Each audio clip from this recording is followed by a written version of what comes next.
经过4年，Ngunit ang asawa ay may 4 na taong gulang na anak sa labas. Nag-propose ako ng diborsyo. Nakaupo si Feng Ruoqing sa tapat ko. Puno ng pagkabigla at pagkalito ang kanyang mukha. Hanggang sa ipatong ko ang Android data cable na yon. Dahan-dahan sa salamin na lamesa. Isang mahinang tunog na click ni. Ang pink na ling na bell na case sa dulo ng cable ay kitang-kita. Mayroon pa itong nakadikit na maliit na piraso ng tumigas na mansa ng asukal. Nakita ko ito sa kotse mo. Ang boses ko ay napakatahimik na tila hindi ko kilala. Nagsikip ang mga mata ni Feng Ruoqing. Ang anak mo. Sandali akong huminto. Pinagmamasdan ang bawat maliit na pagbabago sa kanyang mukha. Gusto mo siguro si Ling Nabel, hindi ba? Isinauli ang kotse ko para ipaayos.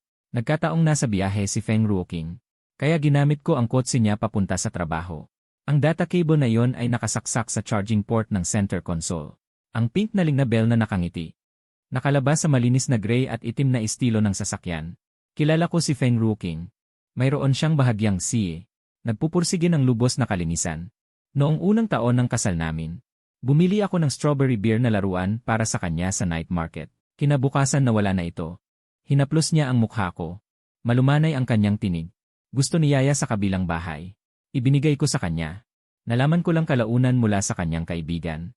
Para kay Feng Ruoqing, masyadong maraming tao ang humawak sa laruan. Hindi malinis. Diretso itong itinapon sa basurahan.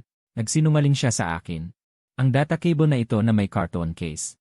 At may mansa ng asukal. Paano ito napunta sa kotse niya? Anong uri ng tao? Ang kayang hayaan niya ng ganito katagal. Ang pag-aalala sa aking puso. Tulad ng tinta na nahulog sa malinis na tubig. Mabilis na kumalat. Nakuha ko ang cloud record ng dashcam. Lahat ng record ay binura. Ang kawalan ng ebidensya ay ang pinakamahusay na ebidensya. Hawak ko ang cellphone. Lamig na dumaloy sa dulo ng mga daliri. Nakakasilaw ang salitang asawa sa address book. Pinindot ko ang dial. Ngunit bigla kong ibinaba bago pa man sumagot. Hindi ko pwedeng gambalain ang sitwasyon. Isinalpak ko muli ang data cable kung saan ito nakalagay. Na parang wala akong natuklasan. Noong gabi ng pag-uwi ni Feng Ruoqing mula sa kanyang business trip, naghanda ako ng hapunan tulad ng dati. Makinang at kakit-akit ang matamis at maasim na spare ribs. Berde at malutong ang pinakuluang bok choy. Umuusok ang sabaw ng kelp at tokwa. Narinig ang tunog ng susi na nagbubukas ng pinto. Kasunod ang kanyang medyo pagod ngunit magaan na mga yabag. Umuwi na ako. Ibinaba niya ang kanyang bagahe. At niyakap ang aking baywang mula sa likuran. Inilubog ang kanyang mukha sa aking leg. Malalim siyang huminga. Ang galing talaga ng asawa ko Nakangiti kong kurot ang kanyang ilong. At sasabihin sa kanyang maghugas ng kamay at kumain. Ngunit noong araw na yon, nang siya ay lumapit, bahagya akong nanigas. Tapos umikot ako. Iniiwasan ang yakap na ito. Naguguluhan siyang tumingala.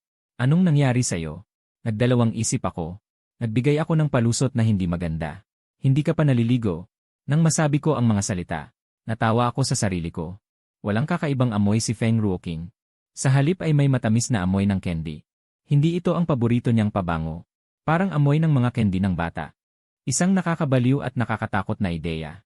Hindi ko mapigilang pumasok sa isip ko. Si Feng Ruoqing. Baka hindi niya sinasabi sa akin. Mayroon siyang anak ng palihim. Kapag naitanim na ang buto, mabilis itong tutubo at mamumukadkad. Humiling ako sa isang kaibigan na mapagkakatiwalaan. Nalihim na suriin ang mga pinamili ni Feng Ruoqing kamakailan. Barbie dolls. Mga larawan at salita para sa pagkilala. Board ng pagguhit para sa mga bata na pwedeng burahin. Panlabas na damit panlaban sa araw para sa mga bata. Set ng laruan para sa panlabas na pagtuklas. Cream para sa balat ng mga bata. Ang mahabang listahan ay parang isang palangga ng tubig yelo na bumuhos sa akin hanggang sa kaibuturan. Ang kaibigan sa kabilang linya ay maingat. Brozy, huwag ka munang magmadali. Baka sakali. Binili mo ito para sa katrabaho o kaibigan. Makipag-usap ka ng maayos sa iyong asawa. Naintindihan ko. Pinutol ko siya. Binabaan ko ang telepono. Paano kami mag-uusap? Tatanungin ko siya kung bakit niya binili ang mga ito. Hihintayin ko siyang gumawa ng isa pang tusong kasinungalingan para takpan ito. Nung nagsama tayo, naging tapat ako. Mayroon akong mahinang sperm. Mahirap magkaroon ng anak. At hindi maganda ang puso ko. Nung mga panahong iyon, mahigpit niyang hinawakan ang kamay ko. Nagliwanag ang kanyang mga mata. Walang pag-aalinlangan. Hindi ko alintana. Leons, kailangan lang kita. Pwede tayong walang anak. Tayo lang dalawa. Habang buhay. Siya ang nagpresenta na maging child-free. Ngunit ngayon, Ano ang ibig sabihin ng mga gamit na ito para sa mga bata? At ang mga bakas ng Ling na bell? Pagkatapos ng galit, ay ang kawalan ng hangganang lamig. Ano talaga ang tingin ko sa kanyang mga mata? Isang depektibong produkto na hindi pwedeng manganak. Isang pansamantalang kanlungan. O baka naman maaga niyang pinlano ang lahat. Naghihintay lang sa tangang tulad ko na mahulog. Hindi ako ang nangaliwa. Hindi ako ang gumawa ng mali. Ngunit bakit ako ang napako sa haligi ng kahihiyan? At ako ang may luntiang ulo na kumikinang. Naramdaman ko ang pamilyar na pananakit sa aking dibdib. Humugot ako ng malalim na hininga. Kumuha ako ng 2 tableta mula sa bote at ininom ito kasama ng tubig. Maghiwalay na tayo. Ngayon na malinaw ang ideyang ito. May pakiramdam na gaanong nakakaluwag. Sa araw na yon, bihira si Feng Ruoqing na sumundo sa akin mula sa trabaho. Pagkasakay ko sa sasakyan, napatingin agad ang aking mga mata sa gitnang konsol. Nawala ang kulay rosas na data cable na yon.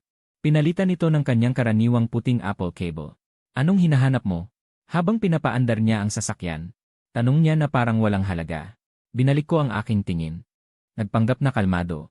Dati, tuwing bibiyahe ka, binibigyan mo ako ng regalo. Paano ngayon? Hindi mo nakalimutan, di ba? Nagulat si Feng Ruoqing. Pagkatapos ay ngumiti. Kumukurba ang mga mata. Kung may makalimutan man ako, hindi ikaw yon. Nasa likurang upuan.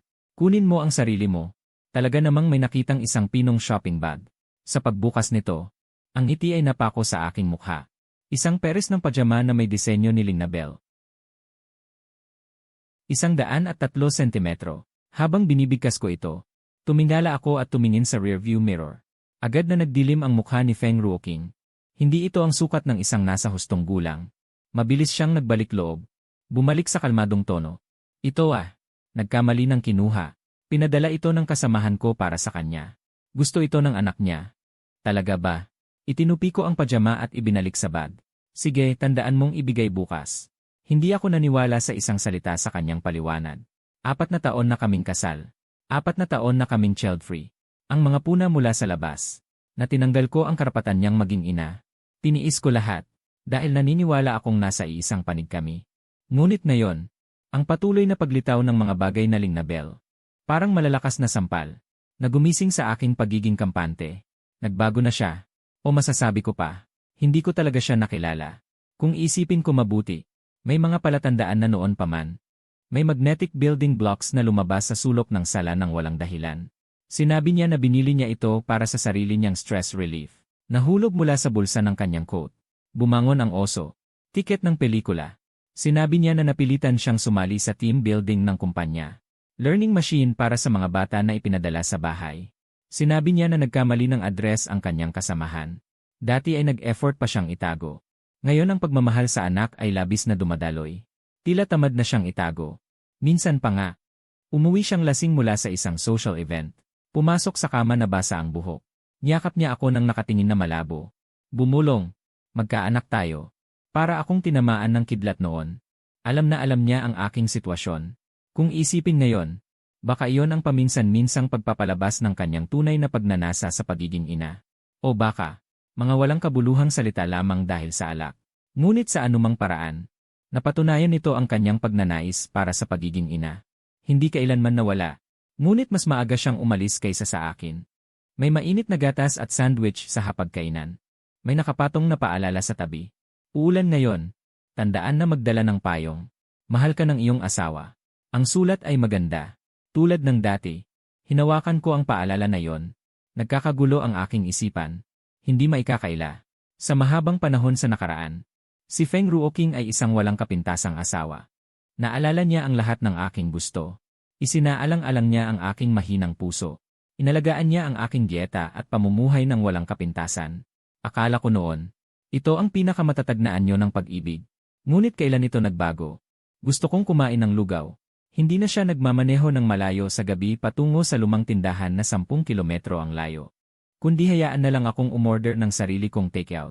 Hindi na siya araw-araw dumadating sa ilalim ng kumpanya para sunduin ako. Minsan pa nga may malakas na ulan. Tumawag ako umaasang masusundo niya ako. Saglit lang siyang nagsalita sa telepono na may inaasikaso. Nagpadala ng pera sa akin para mag-taxi na lang ako. Akala ko lang dahil matagal na ang pagsasama namin. Nawala na ang init. Naging ordinaryo na lang. Talagang isa akong malaking tanga. Nagambala ang isip ko ng tunog ng telepono. Si Feng Ruoqing pala. Lumabas siya ng sala para sagutin. Narinig ko ng bahagya ang isang nagmamadaling boses ng lalaki mula sa telepono. Bilisan mo ang pagpunta. Agad na nagbago ang ekspresyon ni Feng Ruoqing at mukhang hindi maganda. Binaba niya ang telepono. Kinuha niya ang jacket at bag niya at nagmamadaling lumabas. May mahalagang gawain sa kumpanya. Kailangan ko nang umalis agad. Ang boses niya ay may kakaibang pagkaalarma. Almusal. Tinuro ko ang kinakain niyang hindi pa tapos sa mesa. Wala na akong oras. Hindi pa tapos ang sinasabi niya. Nakasara na ang pinto. Ano ang nagpapadali sa kanya ng ganito? Hindi na niya inasikaso kahit ang pinakapangunahing etiketa sa mesa. Dala ang mga tanong sa isip ko. Nagmaneho mag-isa papuntang ospital para sa check-up ng puso. Puno ng tao ang ospital tuwing weekend. Nagkukumpulan ang mga tao sa elevator. Nahirapang makapasok sa isang elevator. Pagdating sa ikatlong palapag ng pediatrics, para bigyan daan ang isang matandang may hawak na bata. Napilitan akong lumabas muna. Habang hinihintay ang susunod na elevator, isang pamilyar na boses ang tumagos sa ingay. Pumasok sa aking pandinig. Kumusta ang anak ko? Bakit biglang tumaas ang lagnat? Si Feng Ruoqing pala. Bigla akong lumingon. Ilang hakbang lang ang layo sa labas ng pediatric clinic. Nakita ko ang pamilyar na figura. Ang suot niya ay ang beige trench coat na ako mismo ang namalan sa kagabi. Mahigpit niyang hawak ang manggas ng puting coat ng doktor.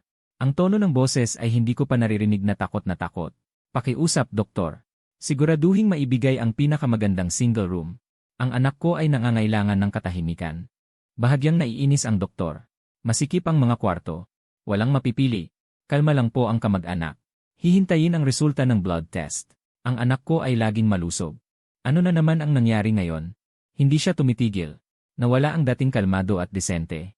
Ang anak ko 3 salita. Parang bakal na pinainit. Matindi ang pagkapaso sa aking dibdib. Sa sandaling ito, isang batang lalaki na may batang babae sa kanyang yakap ang nagmamadaling lumapit. Ang laboratory request ay mahuhuli pa. Ano ang sabi ng doktor? Maaari bang gamutin muna? Inaayos ang kwarto. Gising na ba si Juan Juan? Agad na lumingon si Feng Ruoqing. Natural na natural mula sa yakap ng lalaki. Tinanggap ang natutulog na maliit na babae. Ang galaw ay mahinahon at bihasa. Sa paggilid nila, parang nakuryente akong nagtago sa likod ng kalapit na poste. Ang tibok ng puso ay parang tambol. Hindi naman ako gumawa ng mali. Ngunit parang isang napakasamang tiktik. Takot na mahuli. Ang buong atensyon ni Feng Ruoqing ay nasa bata. Yumuko siya. Dinikit ang pisngi sa noo ng bata para sukatin ang lagnat. Ang pag-aalala at pagmamalasakit sa kanyang mga mata. Nakakabutas sa aking mga mata. Mas masakit ang mahinang panaginip ng maliit na babae. Nanay. Nanay, huwag kang umalis. Namimiss ka ni Juan Juan. Ang tawag na parang bata pa. Ngunit parang may kalawang na sandatang patalim. Nagbubunot sa aking puso. Hindi ko alam kung paano ako nakabalik sa kotse.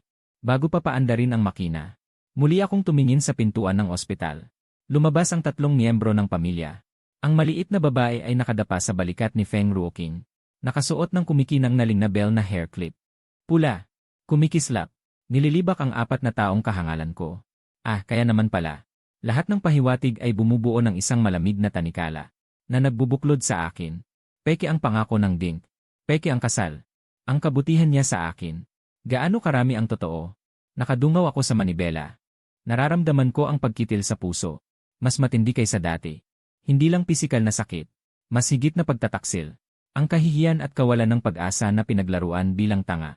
Habang inunguya ko ang aking mga ngipin at naghahanda na umalis. Isang figura ang biglang humarang sa harap ng sasakyan. Bigla akong pumreno. Nag-angat ako ng tingin. Naramdaman kong tila nagyelo ang lahat ng aking dugo. Ang mukha sa labas ng bintana. Sobrang kamukha ng nasa larawan. Ang mukha iyon mula sa isang lumang album. Sa malalim na drawer ng silid-aralan ni Feng Ruoqing. Ang unang pag-ibig niya ang puting buwan. Si Song Jianxi. Na mayapa 4 na taon na ang nakakaraan dahil sa aksidente. At ang lalaking nakatayo ngayon sa harap ng aking sasakyan. Mas bata kaysa sa kanya. Mas kulang sa pagiging seryoso sa mga mata. Mas marami ang pagiging mapagmataas at mapanukso. Kumatok siya sa bintana. Hindi mahina ang lakas.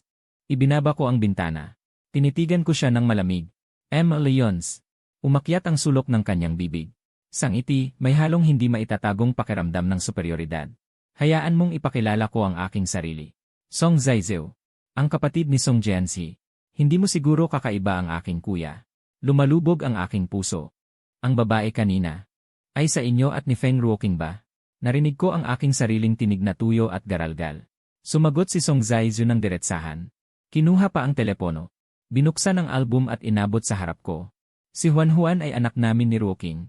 Ito yung mga nakaraang araw nang nagbakasyon si Ruoking. Dinala kami sa Disneyland para kumuha ng litrato. Sabi niya kahit gaano pa siya kabisi, kailangan niyang makipaglaro sa anak tuwing buwan. Kung nangako, dapat tuparin. Sa screen, niyakap ni Feng Ruoking si Juan Juan. Nakatingin sa kamera, nakangiti ng malapad at natural. Ang background ay isang kastilyong parang sa fairy tale. Ang ngiting iyon, matagal ko nang hindi nakikita sa mukha niya. Bumili pa ng bahay si Ruoking malapit sa kumpanya ko para sa amin. Para madaling alagaan.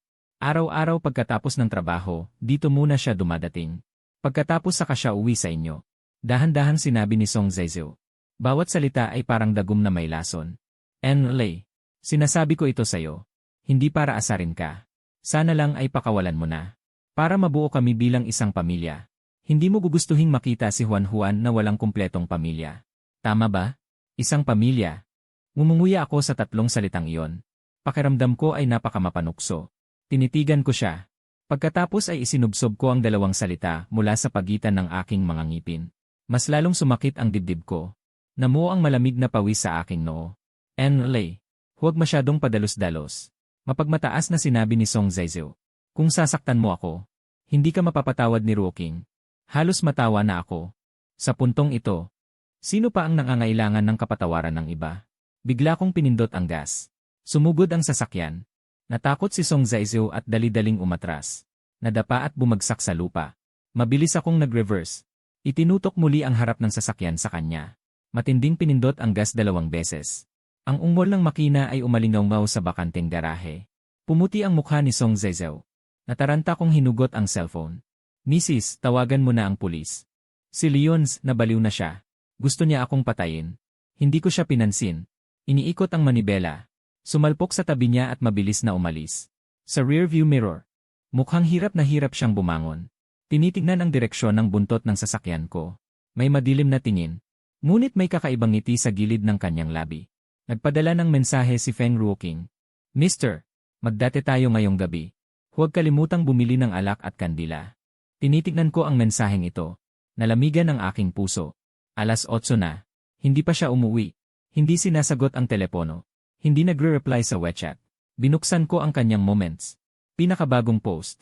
Na-post 1 oras ang nakalipas. Ang pinakamamahal sa buong buhay. May kasamang larawan ng relo na kilala ko. Nakita ko na ito sa kanyang cart noon. Ngayon ay nakasuot na ito sa kamay ng isang lalaki. Ang kamay na yon, may natatanging light brown na birthmark. Katulad ng kamay ni Song Zaizu na nakita ko sa ospital kanina. Para bang may kamay na humihigpit sa aking puso. Sakit na hindi ako makahinga. Ang huling pag-asa kong ipaliwanag niya ang lahat. Tuluyang nawala. Pala sa pagitan niya at ko. Mayroon na siyang pinili. Ang bahay na ito. Bawat dekorasyon, bawat gamit, ay ayon sa kanyang kagustuhan. Nagbuhos ako ng lahat ng pagmamahal. Upang buuin ang tinatawag na pugad ng pag-ibig. Ngayon tinitingnan ko muli. Nakakaramdam ako ng pagkailang at pagkasarkastiko. Nang humihiga siya sa tabi ko sa bahay na ito. Sino nga ba talaga ang iniisip niya? 500. Sino ba ang nasa isip niya? Yung maliit na batang babae na tumawag sa kanya na nanay. Nagring ang cellphone. Si Feng Ruoking pala. Mag-o-overtime ako ngayong gabi. Baka mahuli na ako umuwi. Matulog ka na, huwag mo na akong antayin. May bahid ng lihim na pagkabalisa ang tono ng kanyang boses. Tumahimik ako ng 2 segundo. Kalmado kong sinabi. Binabaan ko siya ng telepono. Sinimulan kong magligpit ng mga gamit. Dahil nagpa siya na akong makipagdiborsyo. Kailangan ko ng masanay sa buhay na wala siya. Binuksan ko ang pinakalumang drawer sa aparador. Nang inihahanda kong kunin ang makapal kong jacket, may nasagi ang mga daliri ko na hindi dapat. Nandoon. Isang itim na voice recorder. Malinaw kong natatandaan. Lahat ng gamit sa drawer na ito ay ako mismo ang nag-ayos. Hindi kailanman nakikialam si Feng Ruoking. Saan galing ang recorder na ito? Kailan ito inilagay? Ano ang nakarecord dito? Parang may nakapaninindig balahibo akong naramdaman. Tinataguan ba niya ako palagi? Nasa tabi lang ito ng kama namin. Sinubukan kong buksan ito. Pero kailangan pala ng password. Hindi ako mapakali buong gabi. Isang pamilyar na amoy ang lumapit. Niyakap ako ni Feng Ruoking mula sa likuran. Nanigas ang katawan ko. Dahan-dahan akong umiwas ng ulo. Pareho kaming natigilan sa pag-iwas na ito. Agad na bumitaw si Feng Ruoking. Bumangon siya nang nagmamadali. Pupunta ako sa banyo. Sabi niya na nagmamadali. Nakalimutan niyang dalhin ang kanyang cellphone. Nagliwanag ang screen nito. Walang tigil na nagpapalabas ng mga notifikasyon ng mensahe sa WeChat ang lock screen. Ang pangalan ng nagpadala. Nasaktan ang aking mga mata. Si Song Zaizeo. Nakarating ka na ba sa bahay? Miss na kita. Nag-swipe pataas. Napakadami ng mga chat history. Kasing dami ng butil ng bigas. Napikit ako. Itinapon ko ang cellphone sa upuan sa malayo. Ayokong makita pa. Maski isang sulyap pa. Parang marumi na. Pagkalipas ng 10 minuto, lumabas si Feng Ruoqing. Nakita niyang nagbago ang pwesto ng cellphone.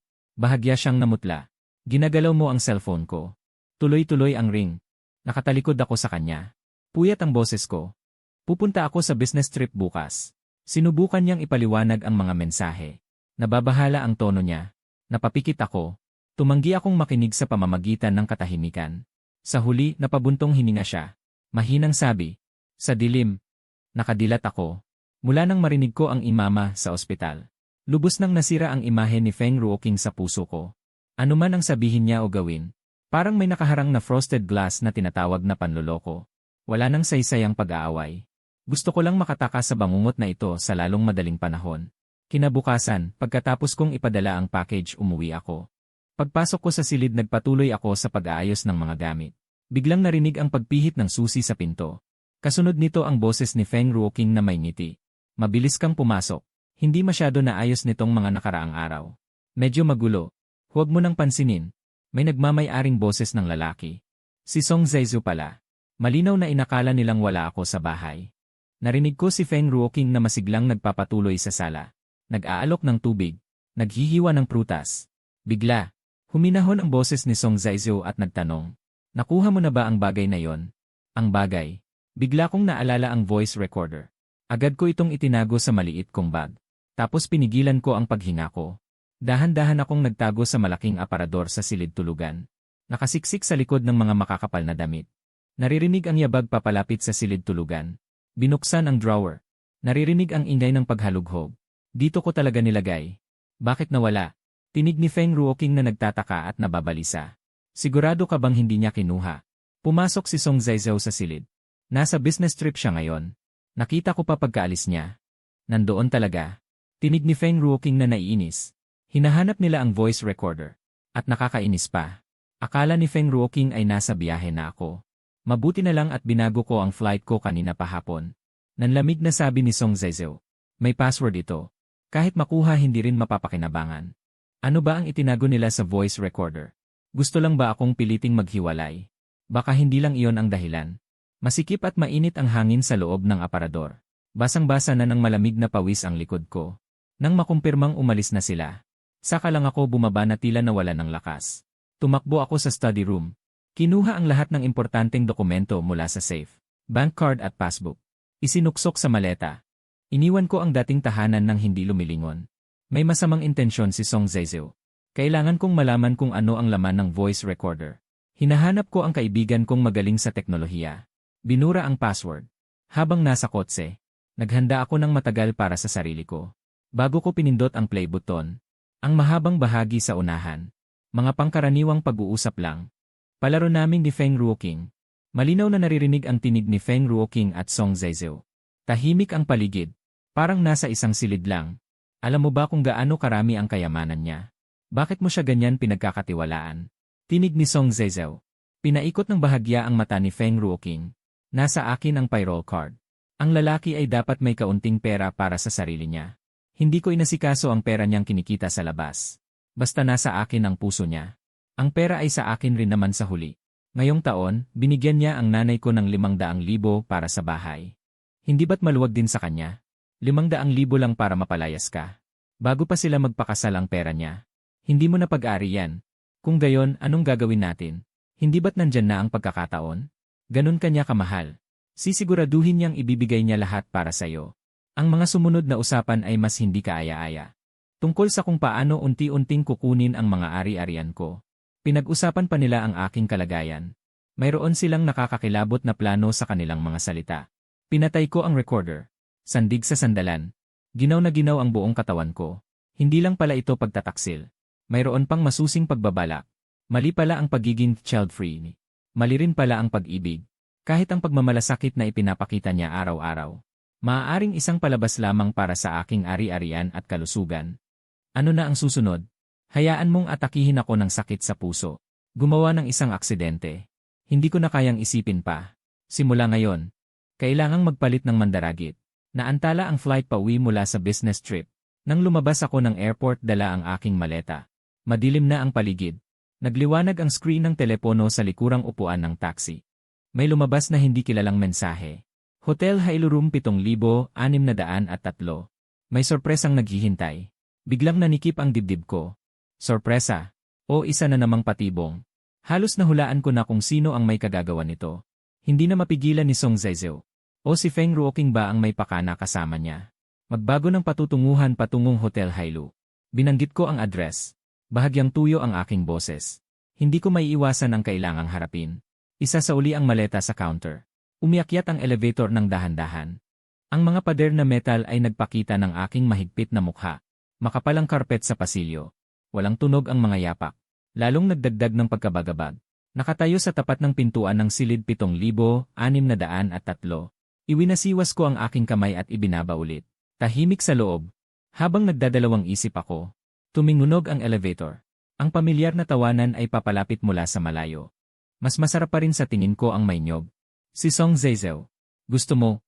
Bibili tayo palagi sa susunod. Ang boses ni Feng Ruoqing, na may lambing na matagal ko nang hindi naririnig. Lumingon ako. Nakita ko siyang yakap si Song Zaizou sa baywang. Magkadikit ang mga daliri nila. Nakangiti ang kanilang mga mukha. Nang makita ako, tumigil ang ngiti na yon. Nagdilim sa pagkataranta. Binitawan ni Feng Ruoqing ang kamay na parang napaso. At umatras ng bahagya. Anong ginagawa mo dito? Hindi ka dapat. Dapat ay nasa airport ka. Sinagot ko ang salita niya. Tumingin ako sa pagitan niya at ni Song Zaizou. Nagkunwaring nagtataka at nagagalit. Kailangan mo bang mag-book ng kwarto sa hotel para sa trabaho mo? Sino siya? Ang iyong kasamahan. Kailangan kong tumaya. Tumaya ako na si Song Zaizou ay hindi sinabi sa akin. Ang tungkol sa insidente sa garahe ng ospital. Kung hindi magiging totoo ang pagkataranta niya ngayon. Nalaglag ang kulay ng mukha ni Feng Ruoqing. Hindi makapagsalita ng maayos. Kapatid siya ng dati niyang kasintahan. Song Zaizou. Nagkataon lang kaming nagkita. Nag-usap lang kami. Kapatid ng dati niyang kasintahan. Tinaasan ko ng kilay. Sarkastiko ang tono. Nag-usap hanggang sa kailangan mag-absent sa trabaho para mag-book ng kwarto. Siya ba talaga ang kapatid? Ikaw ba ang humanap? Leons. Pinutol ako ni Song Zaizou na galit na galit. Ayusin mo ang dila mo. Tinatamad akong tingnan siya. Tinitignan ko lang si Feng Ruoqing. Iniabot ang palad, nakataas ang palad. Pumasok tayo para mag-usap. Mas magandang linawin ang ilang bagay sa loob ng pintuan. Naka-stiff neck si Song Zaizou. Kung mag-uusap, mag-uusap. Ruoqing, buksan mo ang pinto. Umisi ako. Ginoong Song. Makikipag-usap ako sa asawa ko tungkol sa mga usapang pampamilya. Hindi kasama ang mga tagalabas. Bumaling ang tingin kay Feng Ruoqing. Walang pag-aalinlangan. Nanginginig ang mga daliri ni Feng Ruoqing. Ayaw umatras, hindi makagalaw. Hindi ito ang tamang lugar. Umuwi tayo para mag-usap. Lumapit ako ng isang hakbang. Pinalalim ang boses. Ngunit may lamig.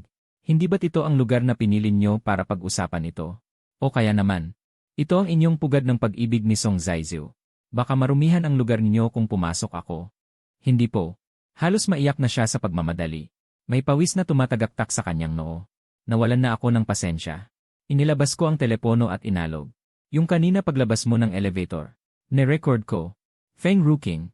Alam mo naman ang ugali ko. Kung hindi mo bubuksan ang pinto ngayon, hindi ko masisigurado kung bukas ay dadalhin ko ang voice recorder sa pantry ng opisina mo at ipaparinig sa lahat. Gusto mong subukan? Nanlamig ang mga mata ni Song Zaizou. Sinubukan niyang agawin ang telepono. Mabilis akong umatras. Song Zaizou. Habang kaya ko pa itong pigilan. Mas mabuting umalis ka na. Tinitigan ko siya. Bawat salita. Hindi ko sinisigurado kung ano ang kaya kong gawin. Alam mo, yung mga may sakit sa puso. Madaling mawala ng kontrol sa emosyon. Ang mga salitang ito ay kalahating banta. Kalahating paalala sa sarili kong kumalma. Ang paninikip sa aking dibdib ay banayad na dumating. Si Feng Ruoqing ay tuluyang bumagsak. Nanginginig siyang kinuha ang keycard mula sa kanyang bag. I click, pinindot niya ang pinto. Itinulak ko siya sa loob. Pagkatapos ay isinara ko sa labas si Song Zaizou na sumusubok na sumunod. Maayos na isinara ang lock. Ang kwarto ay puno ng mabangong amoy ng rosas. Malabo ang ilaw. Ang malaking kama ay may mga talulot pa. Talagang isang maayos na inihandang date. Naupo ako sa sofa. Tumingin-tumingin sa paligid. Maganda ang kwartong ito. Hindi mura ang isang gabi, tama. Sino ang nagbayad? Siya pa rin. Si Feng Ruoqing ay nakasandal sa dressing table. Ang kanyang mukha ay kasing puti ng papel. Siya ang nagbayad. Pakinggan mo ang aking paliwanag.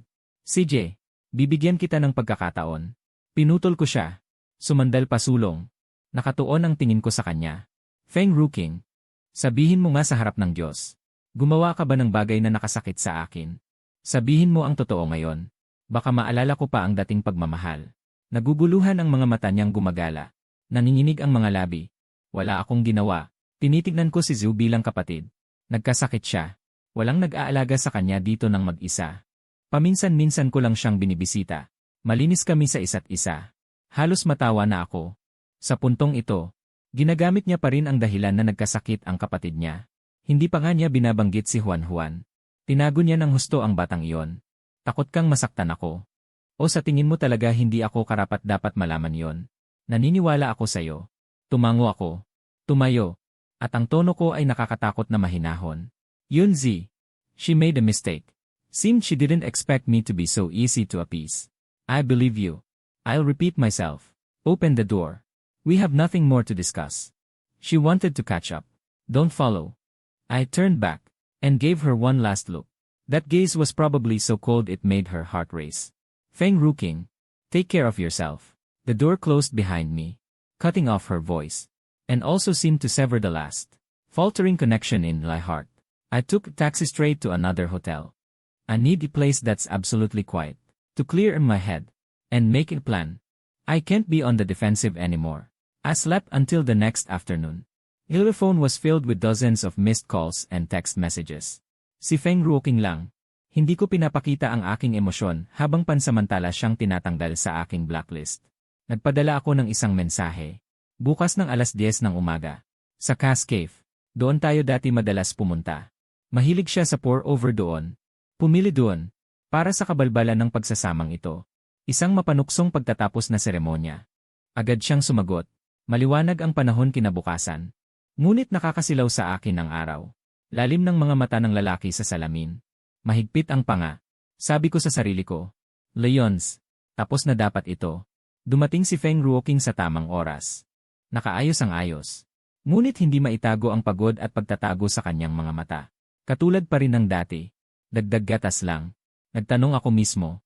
Malayo ang tono na parang nakikipag-usap sa customer. Kinumpirma niya. Tumango. CJ, walang nagbago rito. Hinalo ko ang kape. Sayang, nagbago na ang tao. Yunzi, patawad. Yumuko siya. Basag ang boses. Huwag kang humingi ng tawad. Ibaba ko ang kutsara. Nagbanggaan ang metal sa gilid ng baso. Malakas na tunog. Diretsohin mo na. Ano ang gusto mo? Ayokong makipagdiborsyo. Bigla siyang tumingala. Nag-umpisa ng tumulo ang luha sa kanyang mga mata. Talaga? Maniniwala ka sa akin? Ikaw lang ang hindi ko kayang kalimutan. Naniniwala ako sa'yo. Umiti ako ng pilit. Paano mo gustong maniwala ako? Noong huli sa hotel, sinabi mo ring inosente kayo. Tapos ano? Kailangan ko bang ipaalala sa'yo? Gaano kayo ka-close nung lumabas kayo ng elevator? Naging kalabuan yon. Hindi ko na siya makikita ulit. Mabilis siyang nangako. Sumandal ako. Sinuri ko siya. Kung gayon, kaya mo bang manumpa? Na ikaw at si Song Zaiziu. Mula simula hanggang dulo. Walang nangyari na anumang relasyong higit pa sa magkapatid. Hindi kayo natulog ng magkasama. Dahan-dahan niyang hinawakan ang kanyang earlobe. Nag-iwas ng tingin. Minsan lang. Naglalambingan. Ito na naman ang maliit na kilos kapag nagtatago ng tunay na nararamdaman. Ninis ng malamig ang aking puso. Nawala na pati ang huling bahid ng interes kong manghimasok. Ngunit hindi ko kayang magpatawad. Okay lang. Makakapaghintay ako. Kailangan ko ng oras. Pinabagal ko ang aking boses. Nagpakita pa ng bahid ng pagod at paghihirap. Marahil ang paghihiwalay muna ay makabubuti sa ating dalawa. Kapag wala ako sa tabi mo, mas makikita mo kung ano talaga ang gusto mo. Kung sino talaga ang mahal mo. Umaatras para sumulong. Habang mas ayaw niyang makipaghiwalay, mas ipapakita kong nagdadalawang isip at nasasaktan ako. Para bigyan siya ng pag-asa. Sa ganitong paraan lamang, siya ay magre-relax sa kanyang pagbabantay. Ang mga sikretong nasa dilim ay unti-unting lilitaw. Nakagat niya ni Feng Ruoqing ang pain. Tumango siya habang nagdadalawang isip. Susundin ko ang gusto mo. Kung gayon huwag na tayong maghiwalay, okay lang ba? Gusto ko munang lumipat para makapag-isip. Nagpakita ako ng mukhang nahihirapan. Gusto ko ring makita. Kung kaya mo bang talagang kalimutan siya. Kailan mo kukunin ang gamit mo? Sasama ako sa'yo. Ngayon na. Tumayo na ako. Kumuha ng ilang damit pamalit. Habang pauwi na sakay ng kotse. Katahimikan ang bumalot sa amin. Paminsan-minsan ay patagong tumitingin sa akin si Feng Ruoqing. May komplikasyon sa kanyang mga mata. Iniisip niyang marahil ay may pag-asa na ang krisis na ito. Pagdating sa bahay, pinakuha ko siya ng gamit sa banyo. Habang ako naman ay pumasok sa silid tulugan. Habang hindi niya napapansin, inilagay ko ang voice recorder na ubos na ang laman. At binago na ang password. Sa ikalawang drawer. Pagkatapos, habang naghahalungkat ako ng damit, nahanap ko ito ng hindi sinasadya. Ano ito? Hawak ko ang voice recorder. Nagtanong siya na parang naghihinala kay Feng Ruoqing na kararating lang. Biglang nagbago ang mukha niya. Pero mabilis siyang nakabawi. Ito, tila isang premyo na ibinigay ng dati naming kumpanya. Isinaksak ko lang dito. Nakalimutan ko na. Ang galing ng pag-arte. Tumawa ako sa isip ko. Pero sa labas, mahinahon kong ibinigay ang ballpen sa kanya. Itago mo. Huwag mong kung saan-saan ilalagay. Kukuha lang ako ng ilang damit at aalis na. Pinanood ko siyang mainat na ilagay ang ballpen sa drawer ng nightstand. May kaba sa kanyang mga mata. Bitbit ang simpleng bagahe, lumakad siya patungo sa pinto. Hinabol siya ni Feng Ruoqing. Naluluha ang kanyang mga mata. Hihintayin kita pagbalik mo. Babalik ka, tama ba? Lumingon ako sa kanya ng ilang segundo. Nagbigay ako ng hindi malinaw na sagot. Siguro. Sumara ang pinto. Biglang nawala ang kapayapaan sa mukha ko. Naiwan na lang ang malamig na pagkainis. Narinig na ng biktima ang amoy ng pain. Ang susunod na hakbang ay ang hintayin siya at ang lobo sa likod niya. Nakusa ng pumasok sa patibong. Mga araw na nakalabas ako. Tahimik sa panlabas. Si Feng Ruoqing ay nagsimulang magbawi ng husto. Bawat umaga. May sariling lutong almusal na sa pintuan ng hotel room. May kasamang sulat kamay na card. Bawat salita ay taimtim. Ang sandwich ay may paborito kong runny egg at tomato. Ang tinapay ay may manipis na asin at paminta. Ibinigay ko ang almusal sa aking katrabaho. Bilang kapalit ng taos pusong papuri. Yun, kuya. Ang sarap ng luto ng iyong asawa. Napakaswerte mo. Pagiging masaya. Umiti ako ng mapait. Dati akala ko rin masaya ako. Sabi ko sa housekeeping auntie. Kung may lalabas ulit sa pinto, itapon mo na lang. Ang huling pagmamahal ay mas mababa pa sa damo. Ang mga gamit niya ay kasing dumi niya. Nakakasuka. Isang gabing puno ng kulog at kidlat. Matigas na nanginginig ang cellphone sa bedside table. Matapos magsuka, sumama ang pakiramdam ko. Kinuha ko ang telepono. Si Feng Ruoqing pala. Dumating ang kanyang balisang boses. Bakit hindi mo sinasagot ang telepono? Nasa hotel ka ba? Ano pa ba? Hindi ako makatiis. Galit ka pa rin ba sa akin? Lumambot ang kanyang boses. Nagtataglay ng pinilit na awa. Malakas ang ulan sa labas. May patuloy na kumukulog. Mag-isa lang ako sa bahay. Medyo natatakot ako. Natatakot. Halos mapatawa na lang ako ng malamig. Noong mga araw na sabay kaming naglalaro ng haunted room escape. Siya si Feng Ruoqing ang unang sumugod para pabagsakin ang mga linya ng nisi. Matatakot siya sa kulog. Ginagamit lang niya ang paraan na alam kong gagana. Alam niya. Ako ang tunay na may takot sa mga araw na may bagyo at kulog. Ang aksidente 4 na taon na ang nakalipas. Nangyari sa ganitong klase ng panahon. Hindi ko siya pinansin. Sabi ko lang ng matigas. Hindi mo ba ako kailangan kasama? Natahimik saglit sa kabilang linya. Sabi niya. Kung ayaw mong umuwi, huwag kang umuwi. Pero pwede ba huwag mong ibaba ang telepono? Samahan mo lang ako sandali. Kahit hindi ka magsabi ng kahit ano. Mumuso ako. Sa huli ay binuksan ko ang speakerphone. At inilagay sa tabi ng unan. Hindi siya nagmalabis. Maya-maya, narinig ko ang sunod-sunod na tunog ng pag-type sa telepono. Iyon ang tugtog na kakaiba kapag nagtatrabaho siya. Ang ritmo ng pag-type sa mechanical keyboard. Libo-libong umaga ng Sabado at Linggo. Nagigising ako sa ganitong mga tunog. Nakita ko siyang abala sa tabi ng kama. Nakapagbibigay ng kakaibang huwad na kapayapaan ang tunog na ito. Dumating ang antok. Ngunit unti-unti, napansin kong may mali. Bukod sa tunog ng keyboard, may malinaw at masaganang tunog ng ulan na tumatama sa kabilang linya. Hindi ito parang sa loob ng bintana. Mas parang direktang tumatama sa metal o salamin. Parang nasa sasakyan. Bigla akong bumangon at lumapit sa bintana. Puno ng sasakyan ang parking sa ibaba. Malabo ang paningin dahil sa malakas na ulan. Ngunit nakilala ko pa rin ang sasakyan na nakaharap sa aking bintana. May mahinang liwanag na kumikislap. Bahagyang nakikita ang hugis ng isang figura. Nandyan pala siya sa ibaba. Naghihintay sa sasakyan. May komplikadong damdamin na bumalot sa akin. Halong galit at pangungutya. At isang bahid ng pagbabago na ayokong aminin kahit sa sarili ko.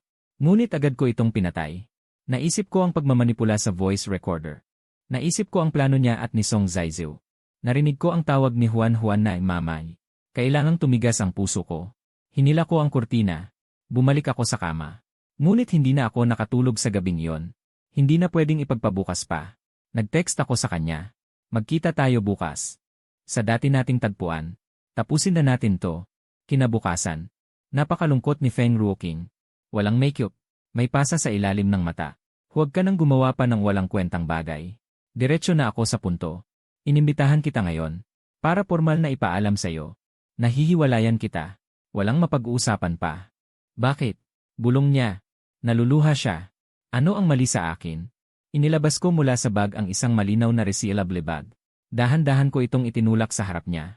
Nasa loob nito ang Lignabel charging cable. Nahanap sa sasakyan mo. Ang anak mo. Mahilig talaga sa Lignabel, no? Biglang huminto ang paghinga ni Feng Ruoqing. Parang kinakapos siya ng hininga. Feng Ruoqing, sumama ka kay Song Zaizu sa hotel. Pinapasok mo siya sa bahay. Pinaalis mo ako. Ang maliit na batang si Juan. Paano mong masasabing wala kang kinalaman? Hindi siya anak mo. Nawala ng kulay ang mukha niya. Nagpumiglas ng matagal. Bago siya nagsalita ng paos. Ang anak niya si Zaizu. Hindi ako ang nagsilang sa kanya. Pero itinuturing ko siyang sariling anak. Yons, mali na nilinlang kita. Pero wala talaga akong nararamdaman para kay Zaizu. Naging aksidente lang yon. Uminom ako ng marami. Hindi pa kita kilala noon. Nang muli kaming nagkita. Nang makita kong nag-iisa niyang inaalagaan ang anak niya, nakakaawa siya. At napakabait ni Juan. Hindi ko mapigilang alagaan siya. Isang paliwanag na puno ng butas. Ibinitin ang sisi sa alak. Sa awa. Pero hindi inaamin ang kasakiman at panlilinlang niya. Habang nakikinig ako, biglang naramdaman kong napaka-absurdo. At pagod na pagod. Naluso pala ako ng ganito kasimpleng kasinungalingan. Sa loob ng 4 na taon. Feng Ruoqing, dahan-dahan akong tumayo at tumingin sa kanya mula sa itaas. Binabati kita sa pagiging ina. Binabati ko ang 3 ninyong masaya at kumpletong pamilya. Yunz, huwag kang ganyan. Hinawakan niya ang braso ko. Kung gusto mo, maaari nating sabay na alagaan si Juan. Patawagin ko siyang ama sa'yo. Sabay na pag-aalaga. Tawagin mo akong tatay. Bigla kong inalis ang kamay niya. Naramdaman kong nasusuka ang tiyan ko. Feng Ruoqing, nandidiri ako sa'yo. Kinuha ko ang bag ko. Mabilis akong lumabas ng coffee shop. Narinig ko siyang umiiyak at hinahabol ako sa likod. Naiwasan ko siya sa dami ng tao. Habang bumabiyahe pabalik sa hotel, nakita ko sa rear view mirror na mahigpit na sumusunod ang kotse niya. Hindi mawala. Bumalik sa hotel room. I lock ang pinto. Sunod-sunod ang mga text niya. Yons, naghintay ako sa ibaba. Nagkamali ako. Bigyan mo ulit ako ng pagkakataon. Nangangako ako. Hindi ko nahawakan ng iba pagkatapos naming magpakasal. Malinis. Sumandal ako sa pinto. Naalala ko bago pumunta sa coffee shop. Ang eksenang nakita ko sa parking ng mall malapit doon. Ang pamilyar niyang sasakyan. Nakabukas ang pinto sa tabi ng driver. Nakapatong si Song Zaizu sa kanya sa upuan. Isinuksok ang kamay sa ilalim ng damit niya. Malagkit ang boses. Gusto mo ulit? Dati ang init mo. Ang tugon ni Feng Ruoqing. Malambing at aktibo na hindi ko pa nakikita. Asawa. Bagong damit panloob mo. Naipakita na ba kay Leons? Hindi pa. Isusuot ko lang ito para sa'yo. Masyado kang naglalaro. Hindi ka ba natatakot na hahanapin ka niya para maningil? Alam niya sa sarili niya. Ang paghingi ng diborsyo ay pambibiro lang. Sapat na ang pag-aalo sa kanya. Kung talagang kailangan, hayaan mo siyang tikman din ang bago. Ang kanilang mga mahihilig na tawa. Parang tinik na tumusok sa aking tainga. Kaya pala hindi malabnaw ang pakikipagtalik. Lamig lang sa akin ang pakiramdam niya. Naiisip mong boring ako. At kulang sa imahinasyon. Habang nasa piling ng ibang lalaki. Tinitignan mo ako at kinukutya. Pero kinukulit mo pa rin ako. Napadulas ako sa sahig. Masakit ang dibdib ko. Nandidiring pakiramdam ang bumalot sa akin. Hindi ko na kayang itago ang pagdurusa ko. Mas lalong nagiging desperada si Feng Ruoqing. Nagbabantay na siya sa labas ng bahay ng kaibigan ko.